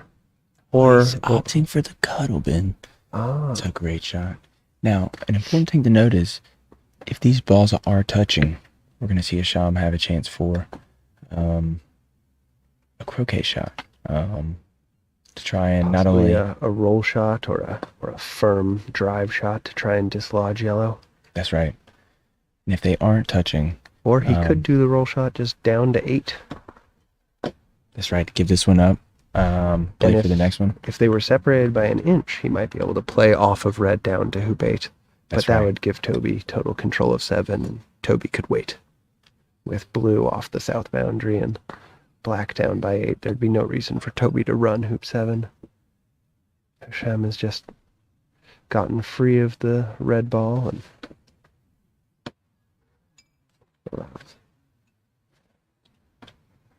seems odd. He could have stayed in a position hampering red, which would have limited Toby's options.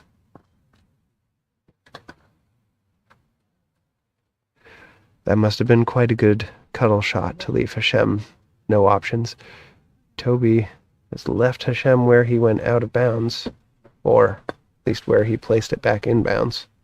We could go to the instant replay for you, see where that ball actually went out. Either way, he'll be first to hoop 8, which is quite a fortunate position to be in, seeing as Toby was jawsed and had total control of hoop 7. So now it is 5-2 for Toby. And I see Tom Cooper has made a comment here. Yes, it is Ben Rothman and Matthew Essick on the commentary. You may have noticed by our accents, we are not your normal English commentators.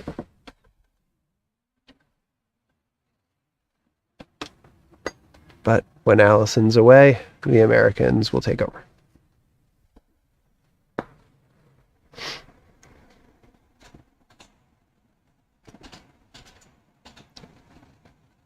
Well, it's possible with his hoop shot and with that gentle lag that Toby is playing.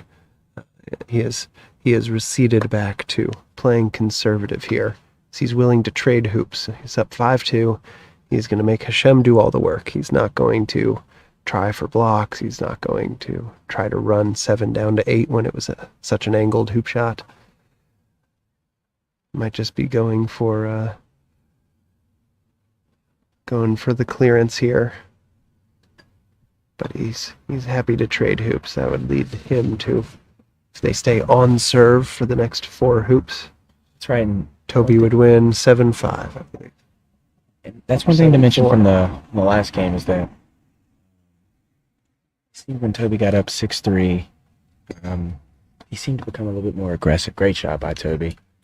Yes. He seemed to become a little bit more aggressive, which left the door open for Hesham to make some good shots and get back to a 6-5 game. But I think he's playing for a more conservative play here in this game and just going to trade hoops all the way to the finish. And It's also possible that they've played enough Goldilocks croquet that he was just not going to leave that red ball long.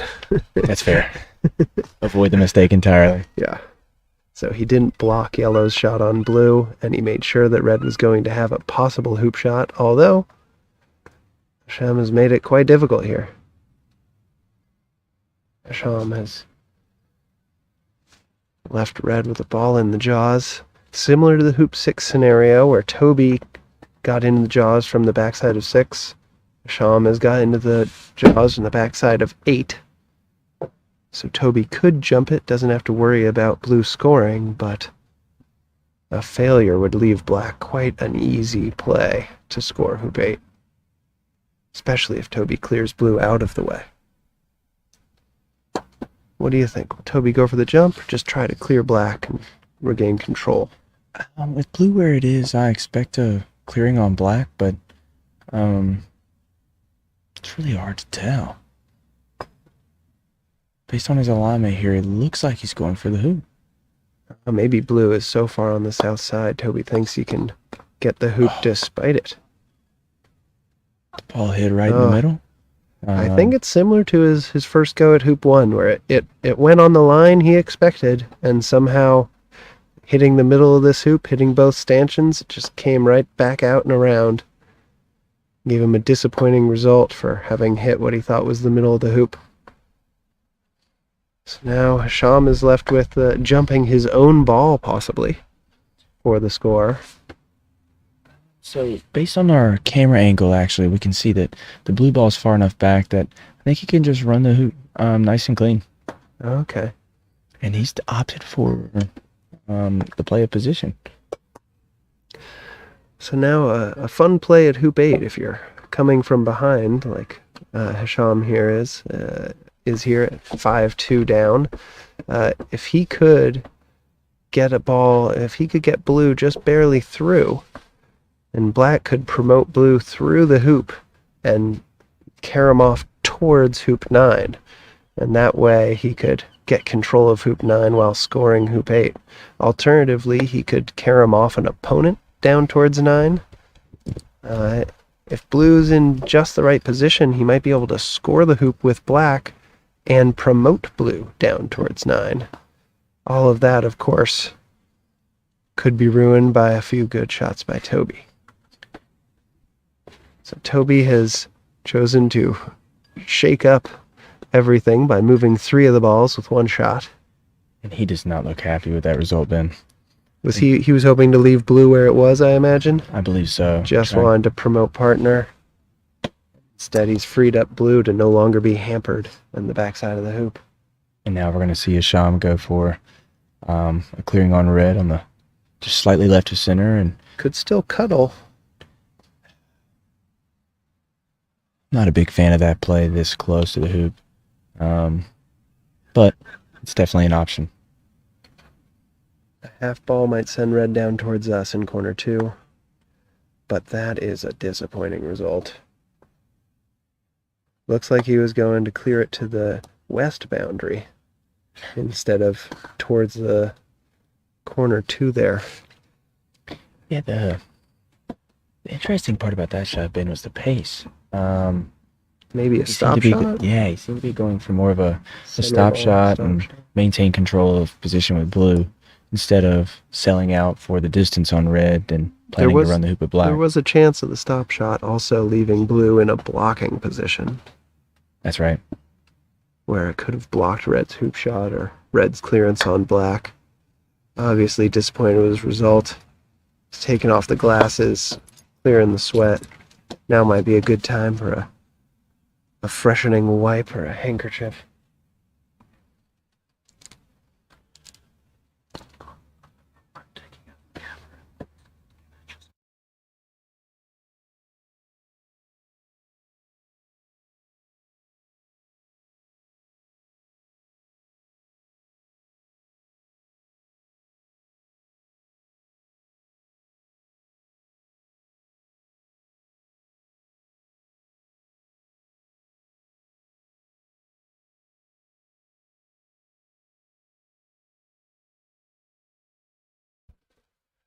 Oh, and the unfortunate miss by Hesham left Toby door wide open, but he's clubbed it right into the jaws. So now Hesham could steal this hoop and leave red behind in the jaws of an even hoop. But yellow would still be first to hoop 9 in that case. We've had a comment. Oh, unfortunate result. He's put red through. We've had a comment about the camera angle in the light of day. We do have a cameraman willing to move onto the roof when this game is over. So the next round we might have a rooftop angle. Otherwise we'll try to clarify ball positions with our commentary. That shot has given Toby a 6. So actually, Ben, it's very hard to see from this angle for us, but red was about 2 to 3 inches in front of the hoop, and he's actually clipped it right of the hoop. It did not score. He managed to fail to jump it and fail to put it through. That's right. All right. And now The battle Toby is, continues. That's right. And now Toby is wired yellow on the black ball, forcing blue to now take a go at this yellow. So Toby thrashing at the hoop with red so hard that it popped all the way back out. Again, a testament to the firmness of these hoops, that they're rejecting some of the best players in the world, not just stuffing the hoop, but ending up rejecting them back to the playing side. Now, having failed the clearance, it is looking like Toby will end up 6-2, barring black getting into the backside of the hoop.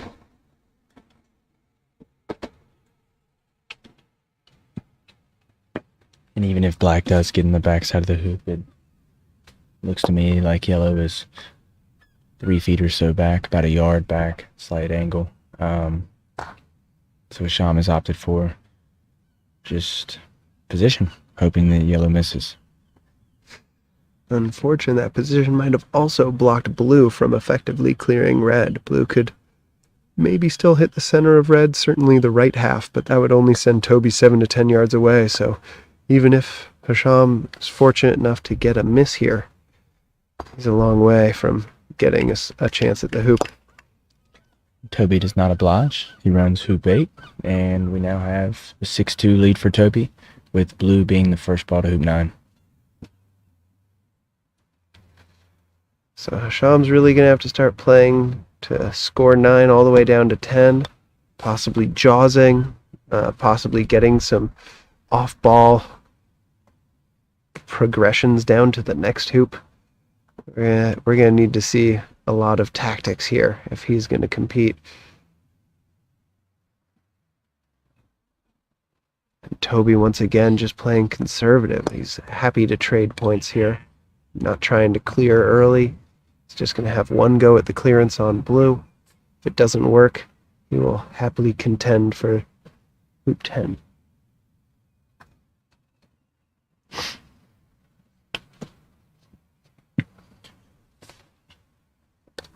Black goes a little bit long. It might be runnable, but very difficult. And I think we're going to see Toby take a run at blue here. We've had a clip malfunction, it seems. Don't think Toby's too worried about whether or not the clips stick on the hoop, just so long as the points count. That's right.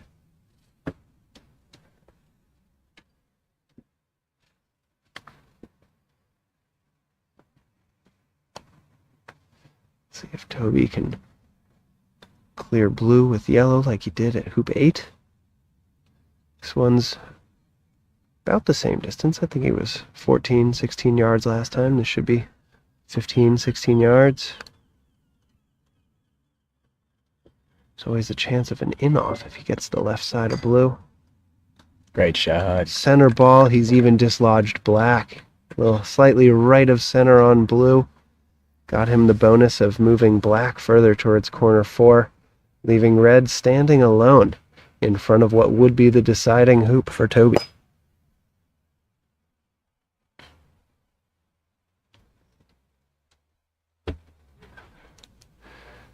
I imagine blue's got to go for a clearance here. You don't want to attempt to block, leave Toby a chance at the win.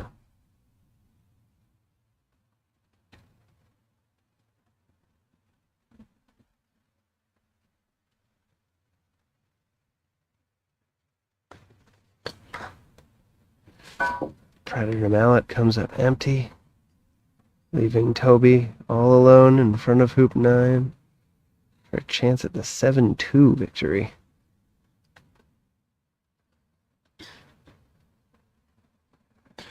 Three yards straight in front for the match. Hesham has stopped caring about where his ball went out of bounds.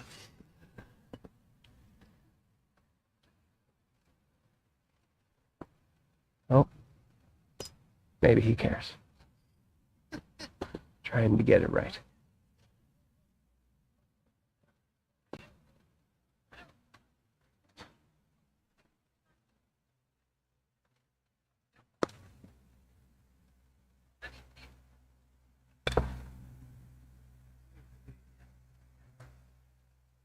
One, two, and we'll see it on the third. Great shot. That's the game. Game, set, match. Toby has taken the victory over Hesham. 7-6, 7-2. And we will take a short break before the next game hops on court 1. And Thank you, everybody. It's been fun commentating. We'll see you on the lawns.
All right.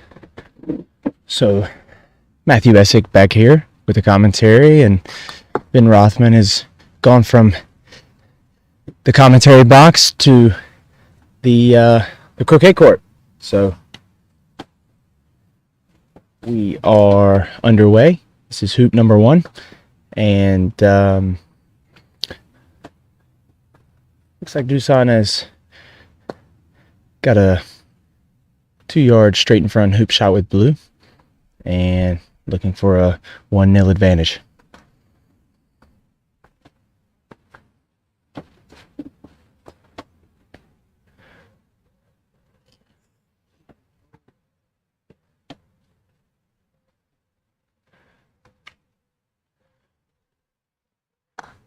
Great shot. Dusan has taken a 1-0 lead and run hoop 1 all the way to the north boundary. So we're going to see Ben Rothman not only try to take position here at 2, but also stay wired on the blue ball, forcing black into either a clearing of red or a hoop shot. Ben has left red considerably short of ideal position, but a hoop shot nonetheless.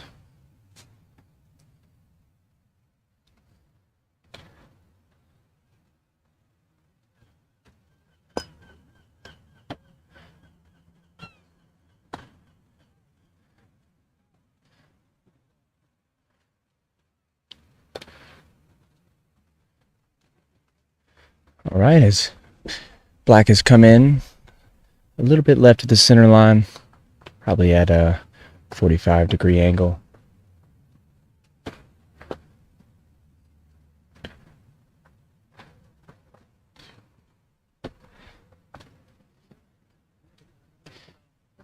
Yellow's taken position probably 3.5 yards back, slightly left of the center line. Still with a red, still has a line on black, I believe.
Okay, sorry for the brief silence there. We had some technical difficulties, but Dusan has now scored 1 and 2, taking a 2-0 lead, and Ben has placed a great ball in position at hoop 3.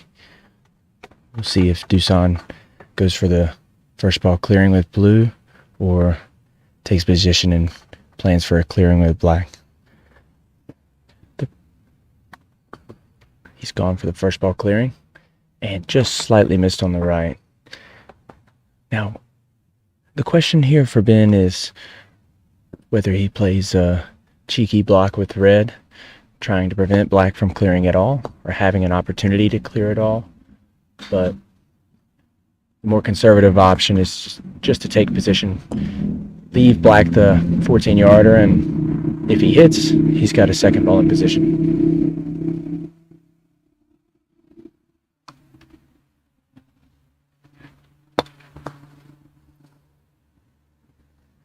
Looks like Ben has opted for the more conservative option, going for deep position.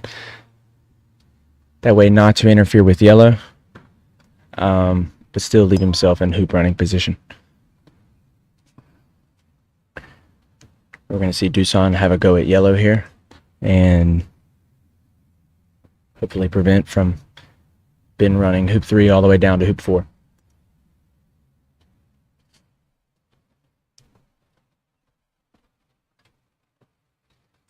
Both of these players use a right-handed Solomon grip, left hand on top, right hand low, and this grip really favors the powerful swings. And the first miss for Dusan was on the right, second miss on the left, and this gives Ben a nice and easy chance to not only take 3, but hopefully get a progression down to 4 as well.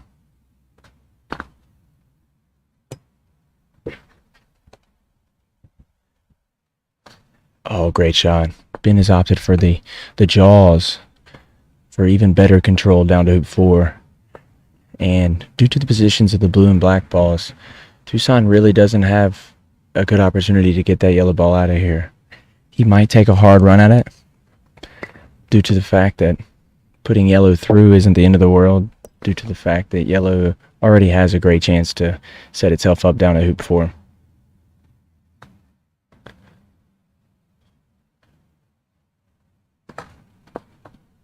He's missed just slightly on the left.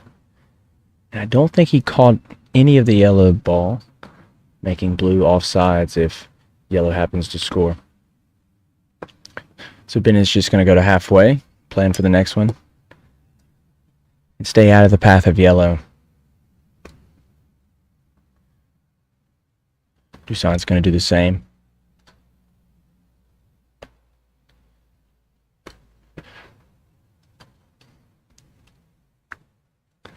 And these odd hoops really give the players an opportunity to steal the hoops that they don't have the first shot to.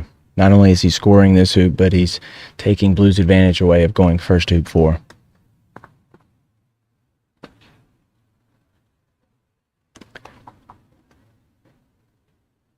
Ben has played a fairly good shot here. He's not quite in good hoop running position, but anywhere that blue sets up, yellow's going to have a fairly reasonable clearing to not only clear it, but hopefully stay in the vicinity of hoop 4.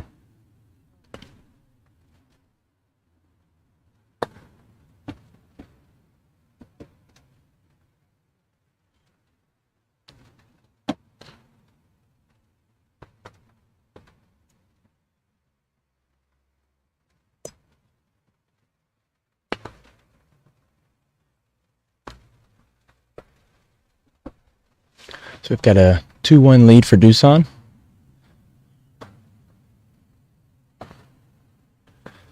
Ben has opted to send Dusan to the penalty area rather than leaving him in the position he was.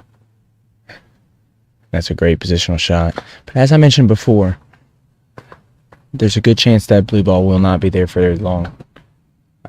Red's going to try to take great position, and yellow's going to play a clearing on blue. Unless black has something to say about it.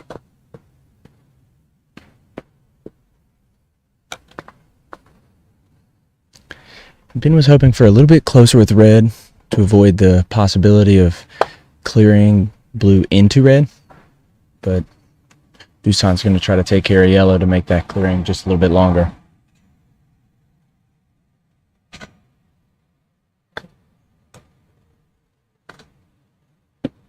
And he's got yellow, making that 2.5 yard clearing now about 9 to 10 yards. We'll see if Ben opts for a positional play trying to block blue or the traditional clearing of blue here to protect the red ball.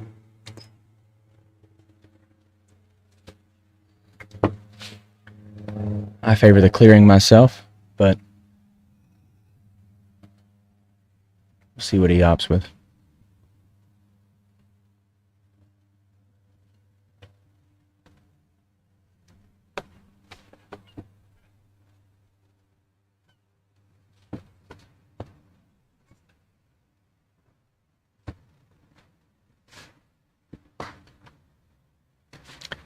gone with the clearing, but missed about an inch on the left, leaving Dusan the option of the hoop or the conservative option of stop shotting red, and that's what he's gone with. Key thing here is not distance on red, but keeping blue in hoop running position. He's actually done both. It's a great shot. He's got red all the way to the west boundary and maintained control of hoop running position in the hoop.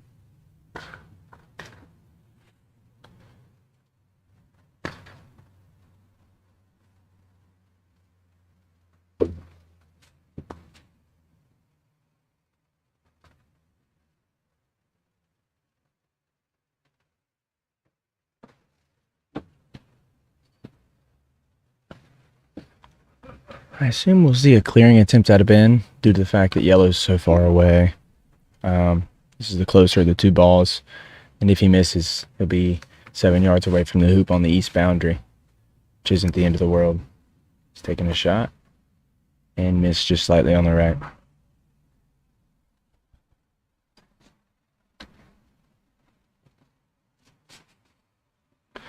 So as a lot of you know, Ben is our defending world champion from 2019.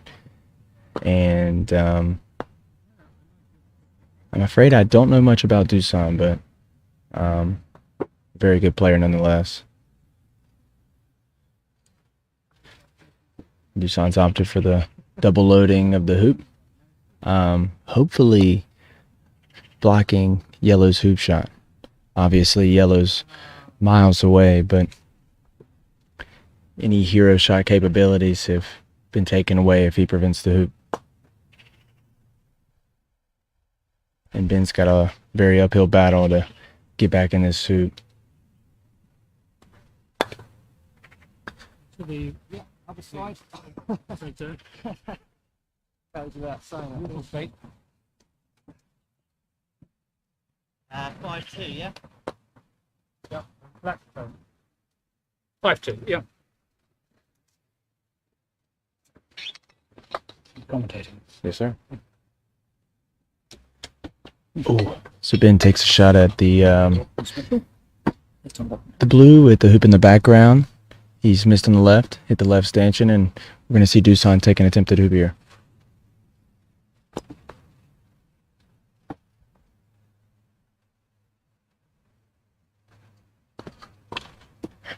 Excuse me, we're actually going to see Dusan go for a block on red.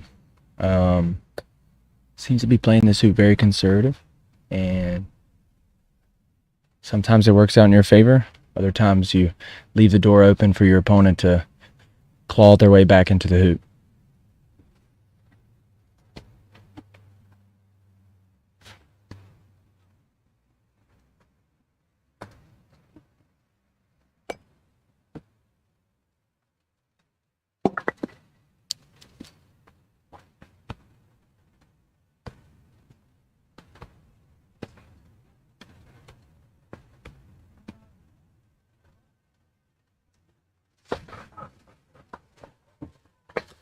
It looks like blue has a fairly good block on black here. We'll either see Ben go for the combo, blue into black, or even just a clearing on blue to progress to 5 would be helpful. And he's missed it all. So the conservative play works out for Dusan here, and hopefully we see the 3-1 lead.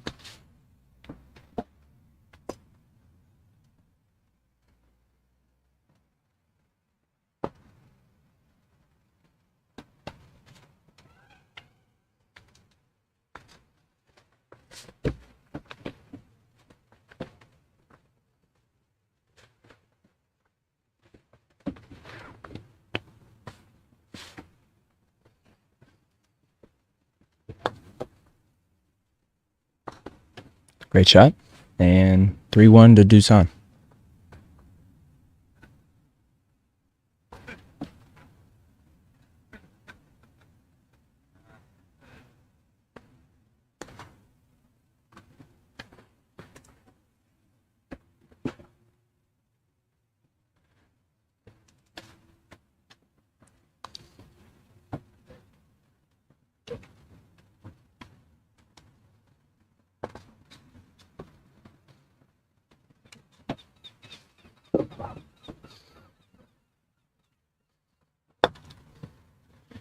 Yellow is played to position, but in an ideal world, looks like we have a loud cheer over there from court number 7. As Ian Lines takes down Sharif Abdul Wahab. Not sure if that's game 1, game 2, what, but as I was mentioning, with yellow's setup, in an ideal world, you want to be on the western side of the hoop just to make that clearing for black a little bit longer. It is in position, but about a yard or so more west would be ideal for the yellow ball. But because blue hasn't taken great position, black will be clearing for defensive reasons rather than to protect the blue's hoop shot. And I'm not quite sure how close those balls are, the red and the yellow, but there's a possibility of a double clearance here if he catches the right side of the red ball first.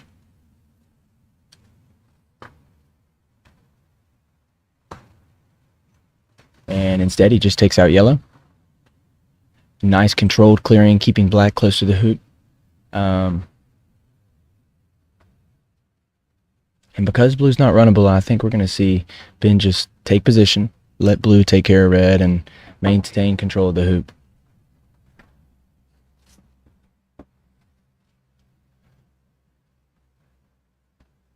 Dusan's opting for the jaws here. You see a very gentle shot at the left wire. And against most players, this is a strong position to be in, but as good of a jumper as Ben is, it's can be a little risky. And I think he's changed his mind. Instead, he's going to opt for the more conservative option of clearing red, maintaining position, and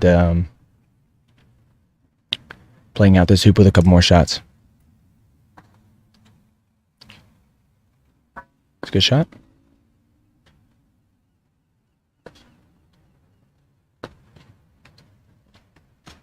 The key here is red and yellow for Ben. Just keep setting up, forcing the opponent to clear you. Dusan's looking for these center ball controlled clearings to kind of fight back into this hoop. It's still up in the air, but with Ben having the balls in scoring position, he has the slight advantage as of right now.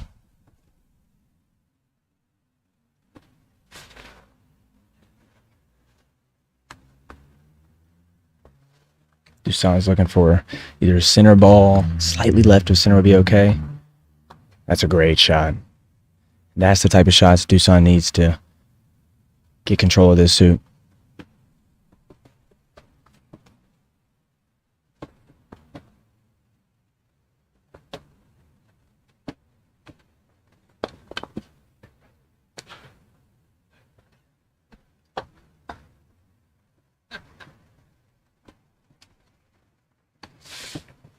Great shot by Ben. Puts himself, it looks about 12 to 18 inches right in front. The question is, does black have a line on the hoop? It's hard to tell from this angle, but blue's going to clear red and black's going to have options.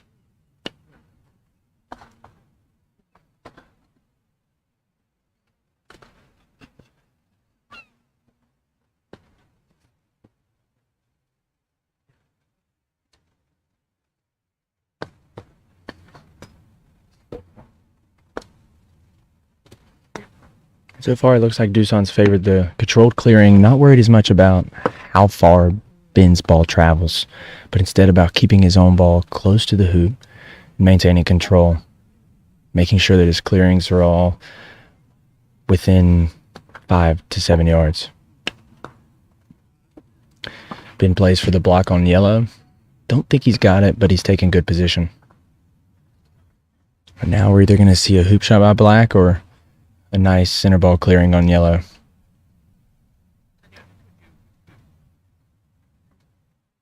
A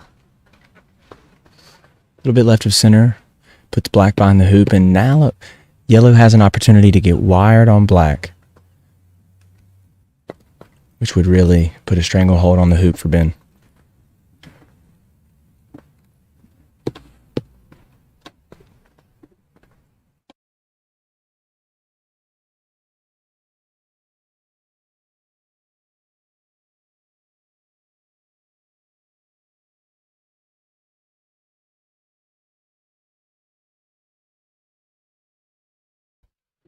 All right, so we're changing the battery of the camera right now.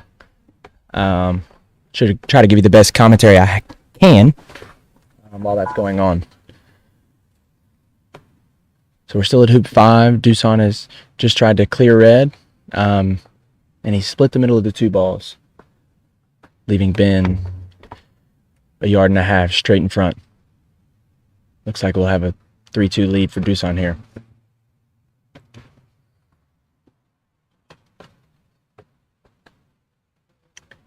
Ben goes for the jaws play due to black being so close to hoop 6, and misses the hoop entirely.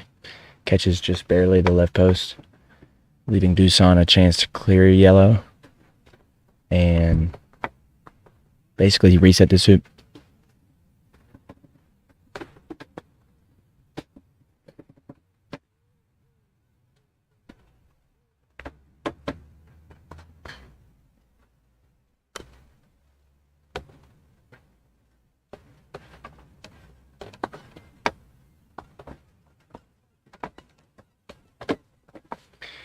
Great shot by Dusan. He's cleared yellow to the back boundary. Basically, the hoop is reset. Ben's going to take position with yellow at hoop 5, and we still have a 3-1 advantage for Dusan. And I believe we've got our camera back working. Battery changed, and you now can all see what I can see.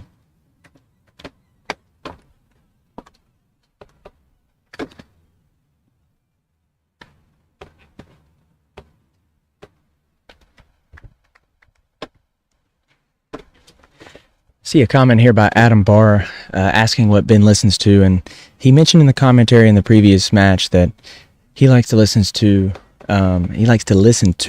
informative podcasts.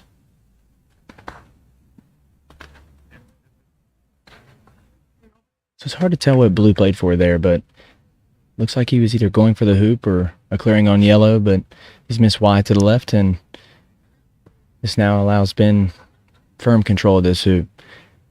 Instead of worrying about blocking black on yellow, he's going to prevent the hero shot by blocking black on the hoop. Because Dusan's still 2, 3, 4 great clearings away from getting back in this.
So, unfortunately, Dusan has cleared the red ball when yellow plays next, and not only cleared it, but promoted red to hoop 6. So if Ben can run this hoop, he not only gets this one, but has firm control of hoop 6, assuming red can clear blue when it comes into position.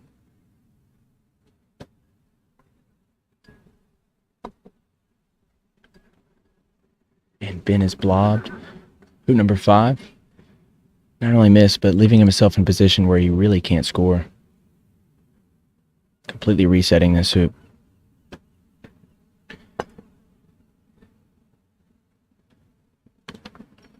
Ben has played fairly decent in this tournament so far, but his hoop running has not been up to his normal standard.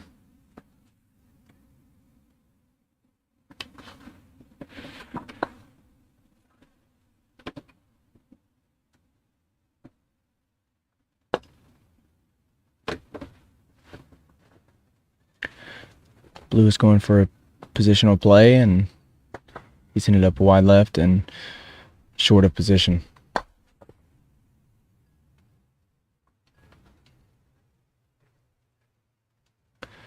So it looks like Ben's taking a clearing on blue. And the reason for this is black has an option to promote blue into position where it can jump, score. So Ben's just trying to move this ball. He's actually tried to move yellow, excuse me. And instead is run the hoop from the backside. Wow. And we'll see what Dusan here does here. It's either a promotion of blue, a clearing of yellow, possibly a double clearance. There's a lot of options here.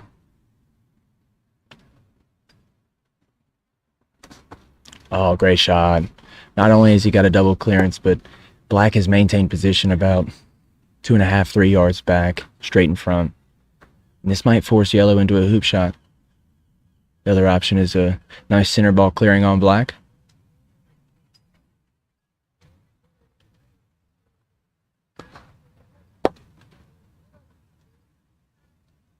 And he's opted for the more conservative option here.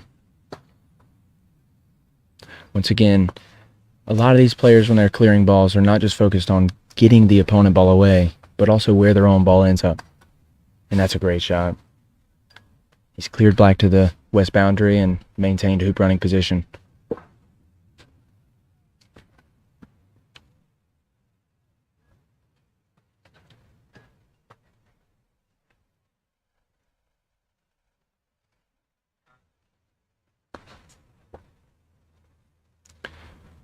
Dusan's thinking about what he wants to do here. The two options he has are clearing yellow, a nice controlled clearing to prevent yellow having a chance to score, but also the other that he was thinking about was nice close setup position, making it hard for yellow to clear blue anywhere but into the hoop.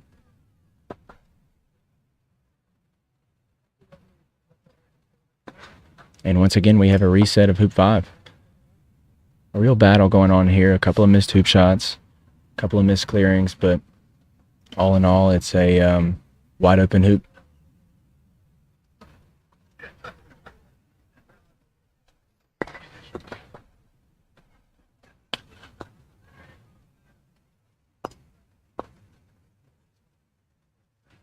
It'll be interesting to see what Dusan does with black here.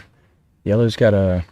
Red has taken fairly good position, about 1.5 yards back, slightly left of center line. But yellow has a very easy clearing on blue. And so I think black's going to take a shot at red here, and it does, and it misses, just slightly left. And due to the miss, I think we're going to see Ben set up here, double load the hoop, and try to maintain control. The aggressive option is to clear blue, but if blue then returns the clear, we're back to square one. So instead he opts for the double load. The one thing he wants to avoid is putting those two balls close enough where blue can not only get one, but get them both.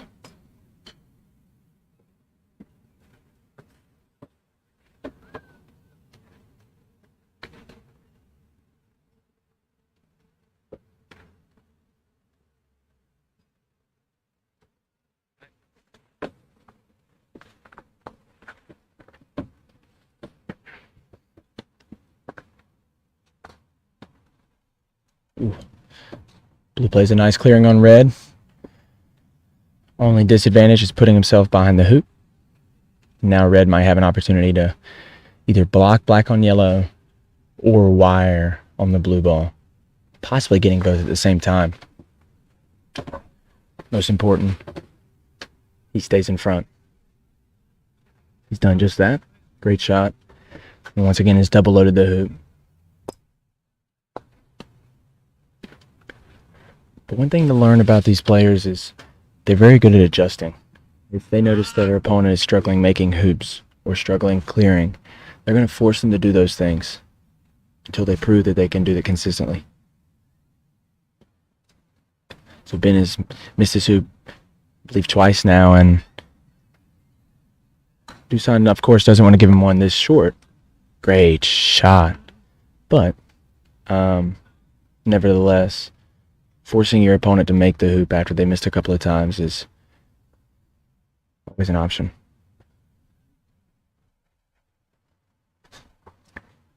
One thing that's hard to see from this angle that I'm sitting at is whether blue can see the red ball.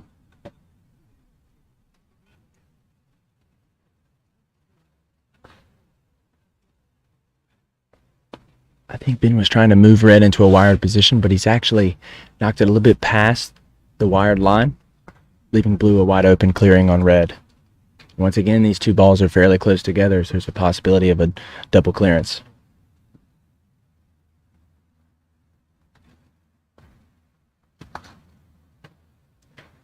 And Dusan has split the middle.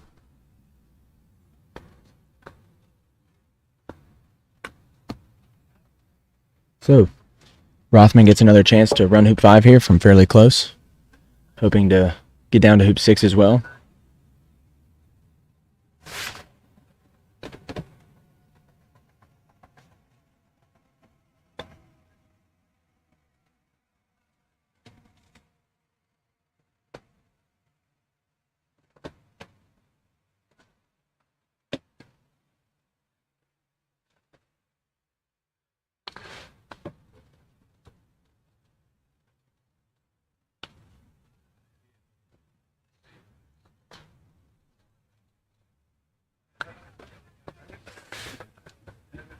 This looks like a jump shot. Ben has taken a risk in giving this up, but very difficult shot to execute.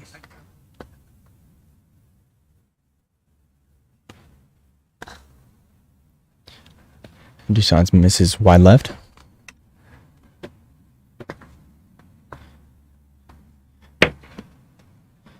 I'm sure we'll see Ben keep a block on this blue ball, I assume, to prevent blue clearing red. He's taking a look at it. Another thing he's thinking about is his line to hoop 6. Not only does he want to block blue from hitting red, but assuming red scores, he wants to be able to get down to hoop 6 without any furniture in the way.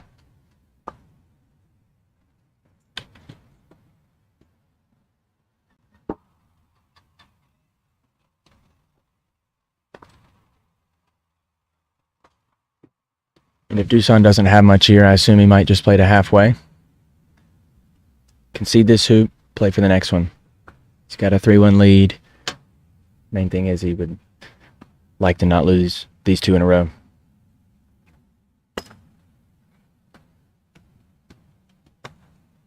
And he's opted for, he must be able to see a little bit of red.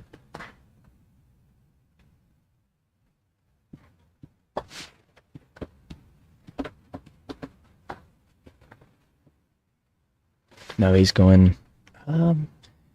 He must have been going for a clearing because he's well over halfway. And that's another situation where I think his decision was still up in the air. He hadn't decided what he really wanted to do. Because it was not really at a pace to clear. It wasn't at a pace to go halfway. It was somewhere in between. And the biggest thing for these guys is you just have to commit to the shot you want to play. We have a 3-2 lead for Dusan.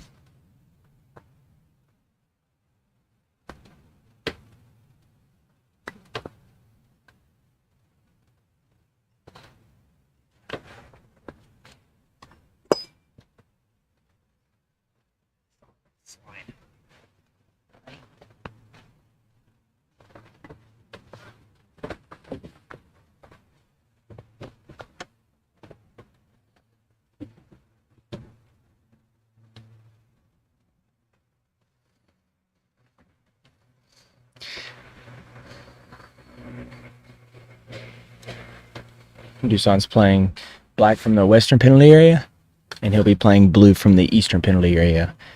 It's a very common strategy by players when someone has 2 balls off sides to put 1 on each side of the court. That way you don't get the same line twice.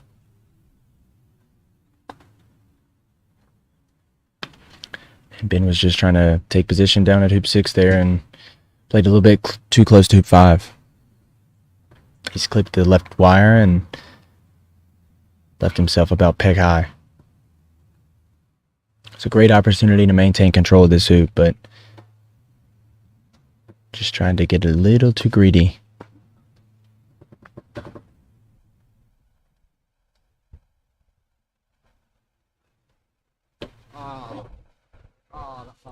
good.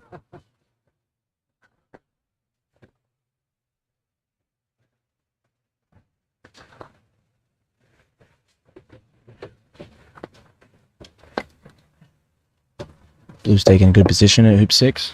And it's curious to see what Ben will do here. He's taking a look at the hoop shot.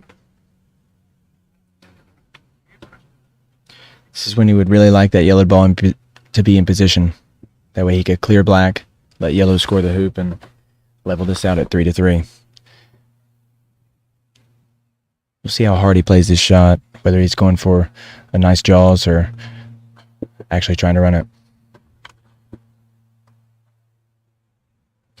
He's opted for the jaws, but missed just slightly on the right post. And I believe that leaves an open line for black. So we're going to see black have a go at this.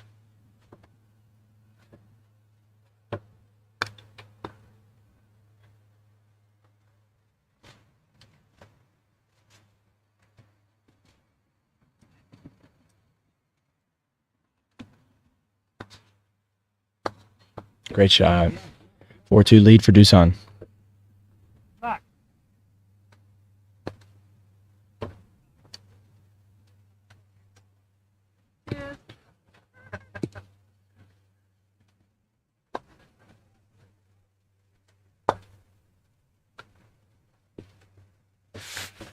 I think all this, that hoop won by Dusan really stems back to yellow not taking great position and clipping the left wire of hoop 5. Had yellow been in a good position, then red would have had more options as far as blocking black, clearing black, and letting yellow run the hoop. Now it looks like Dusan has actually blocked himself slightly from the yellow ball with his own blue. He might be going for the right hand half or possibly even the combo blue into yellow.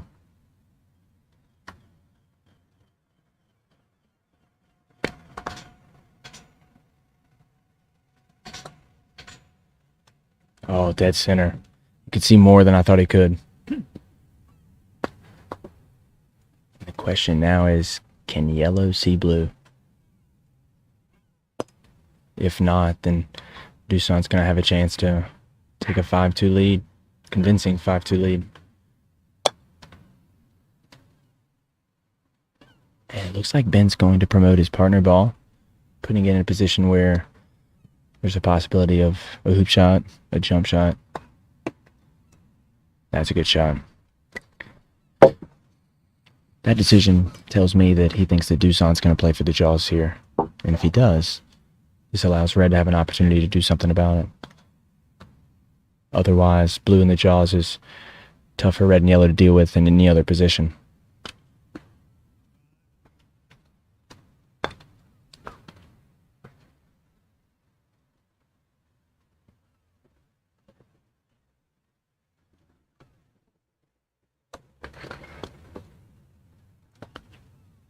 So Dusan has caught a little bit of the left wire first, causing it to kind of spit it back just a little bit, but it looks runnable. So I assume we're going to see either a jump shot by red or just a setup and let black clear yellow and yellow takes care of blue. The other option is just to hit this fairly hard on the right side and hope that blue pops out a little bit.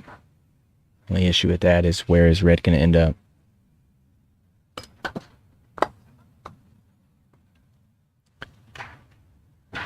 So instead he's opted for a clearing on black. Obviously he was hoping to catch that more in the center, because now red is all the way on the south boundary, and even if yellow clears blue, red then has to clear black.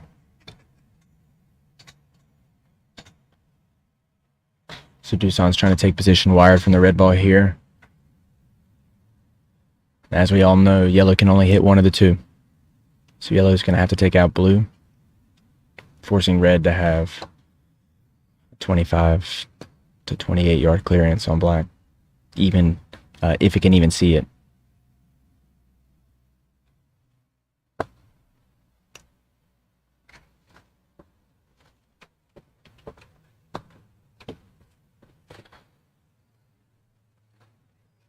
Dusan has played a good shot here, putting himself in a position to score. Once again, yellow has to clear blue.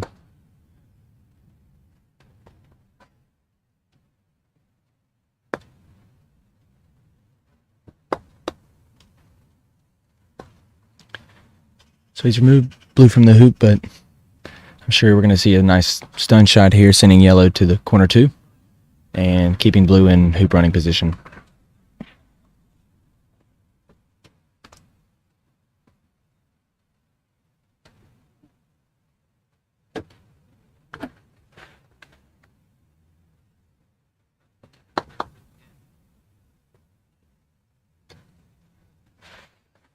Great shot by Dusan with firm control of this hoop.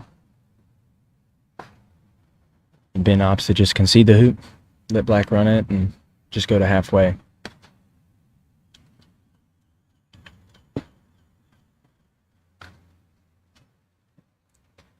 That tells me he couldn't see the black ball very well. Maybe just a piece, but it's not worth taking a shot of that distance at that small of a target and giving yourself a chance to lose 2 hoops in a row.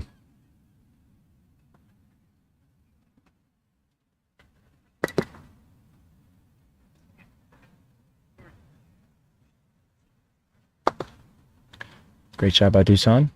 He's run hoop 7 all the way down to hoop 8. A little bit past. Near the south boundary. Now we're going to see yellow try to take position wide left to get wired on that black ball.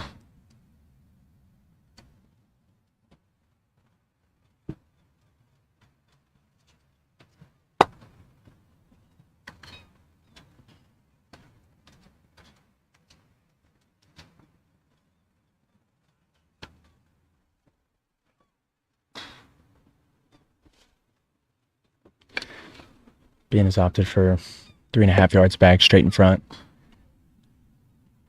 Dusan's planning for good position with blue, and then a clearance black on yellow to preserve the hoop shot on blue. First things first, he needs good position for the blue ball.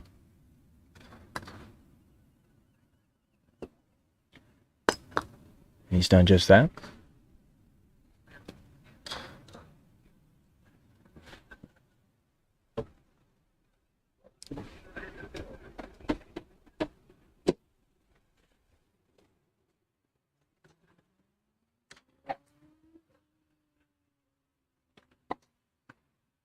Nice shot.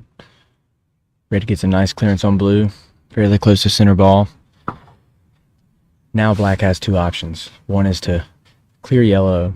The one negative being, even if he hits yellow, black's going to be a pretty good distance away from hoop 8. The other option is to give Ben the hoop shot and go for a block. If he does go for the clearing, I'm sure we're going to see a pretty moderate pace to keep himself close by.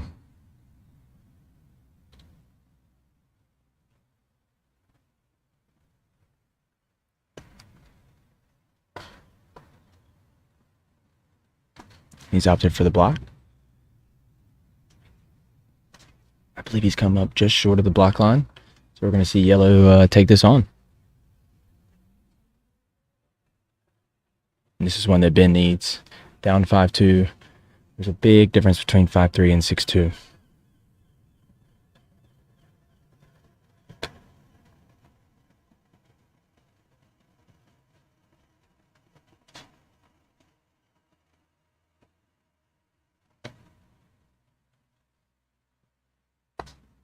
And he scores it. Great shot. 5-3 for Dusan, and blue will have the first look at hoop 9.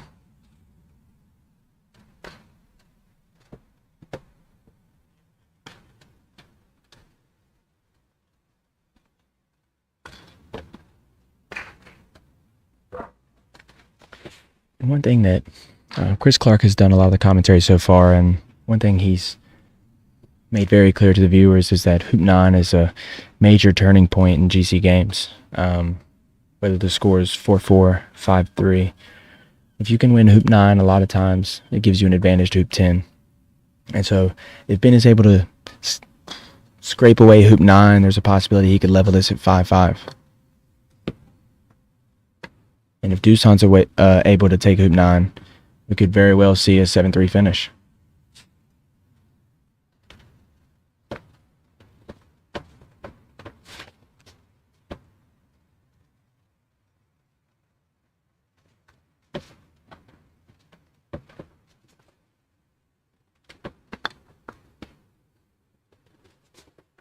So blue's played a little bit short of ideal position and Ben has placed red deep on the boundary. That way blue can only clear it 3 yards or so.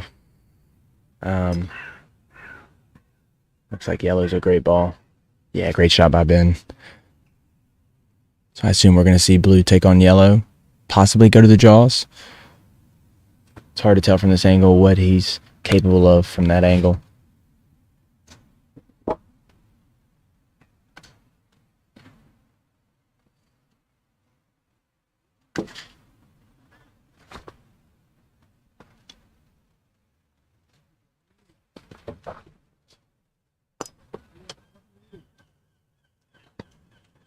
Oh, great shot.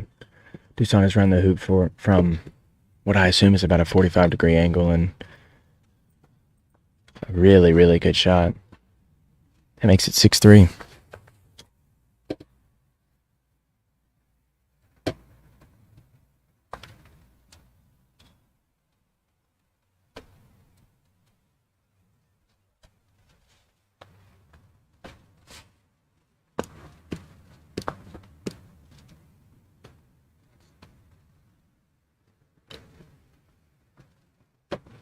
Ben is taking great position with the red ball.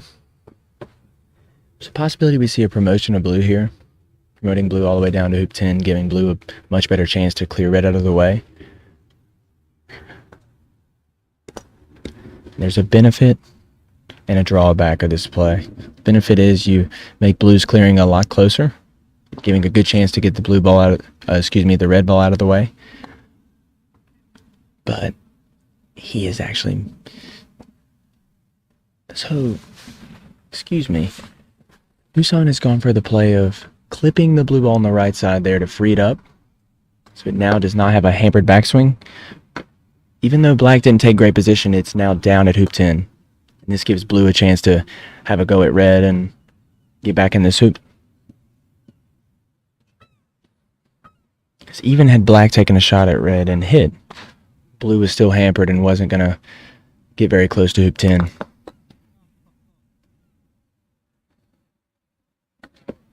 It's a very risky play, but if you hit this shot, it works out in your favor. Oh, just slightly missed on the left. Not sure if he had a double with the hoop in the background, but just barely left of both.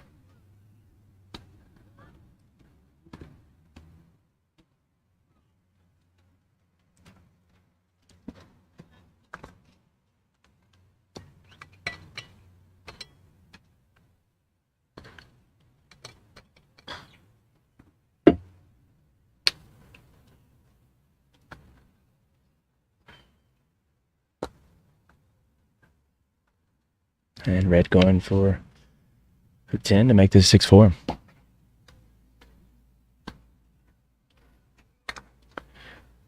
So he is jawsed it. It's hard to tell if black can actually get it out. But regardless, whether he can get it out or not, yellow is then going to have a run at the hoop.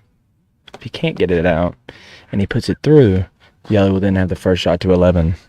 That's obviously the best case scenario for Ben, but it seems unlikely as confident as Dusan was to take a shot at this. And he gets red out. Great shot. And here we are. Yellow has a free shot at the hoop.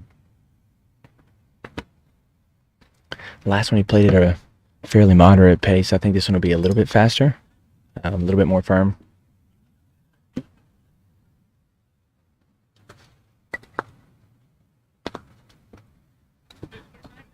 That's a good shot. See, that's where the topspin works in your favor. Ball hits the middle of the hoop, pops up in the air, and then spins through. So 6-4 advantage for Dusan.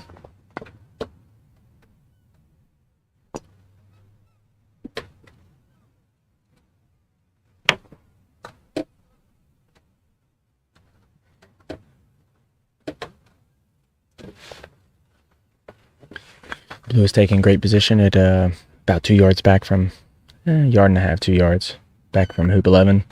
And due to black being so close to yellow and having a great chance to block it, Ben is forced to clear blue with red now. He's going to opt for a controlled clearing, center ball ideal. And he does just that. Slightly left of center, but maintains red in the vicinity of hoop 11.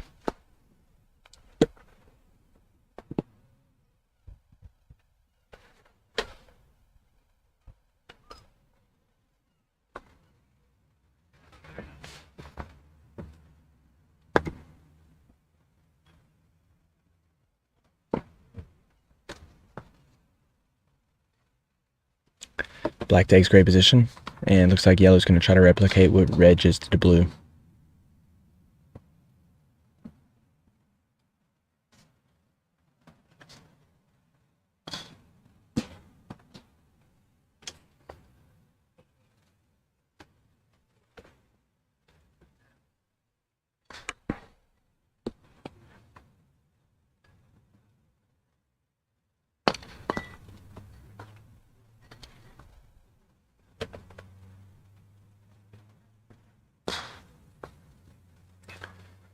Wasn't very comfortable at. Takes a step back and gonna go for the 7-yard clearing.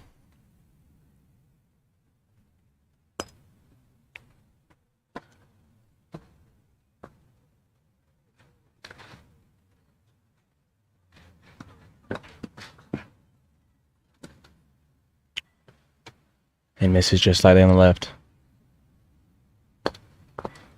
And instead of going for the aggressive play of bashing red to the south boundary, Dusan's going to play for the position, the double load, as we mentioned previously.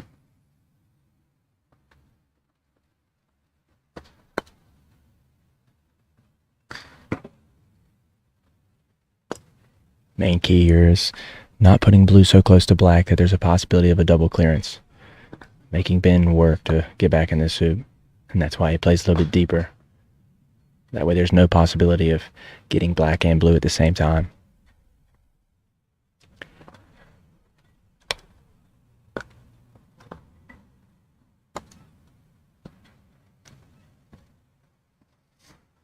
And this is now an uphill battle for Ben.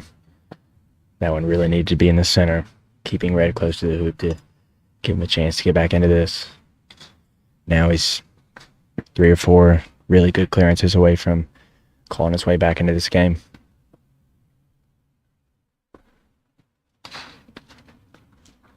Black with a great setup. Yellow now forced to either have an attempt at blue or just place it in front and hope that Dusan misses. At this point, with both of his balls being so far away, there's a possibility he just plays for the setup. But based on the way that Ben looks like he's lining up for this, I think he's going to go for the clear on blue.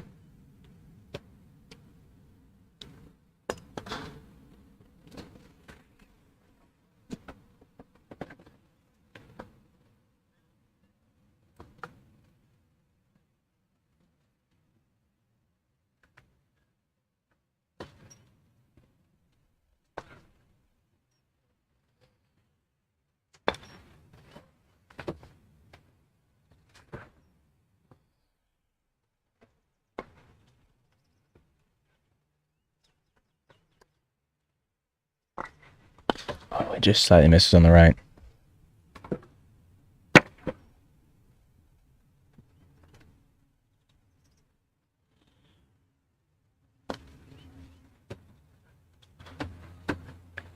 And Dusan now with about a 2-yard, just slightly right of the center line hoop shot to take the game. Game 1 of the match.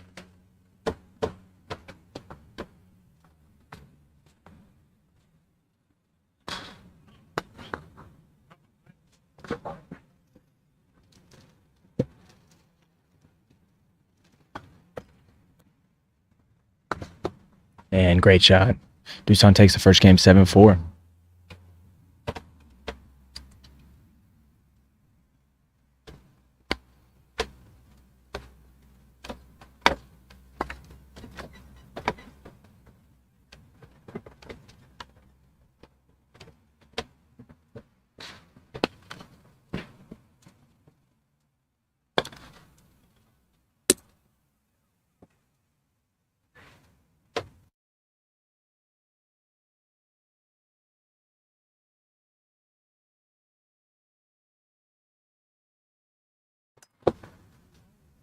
All right, guys. It looks like we're going to call an end to the day here and close up shop and close up the cameras here. So thank you for watching. Thank you for listening, and we will see you tomorrow morning.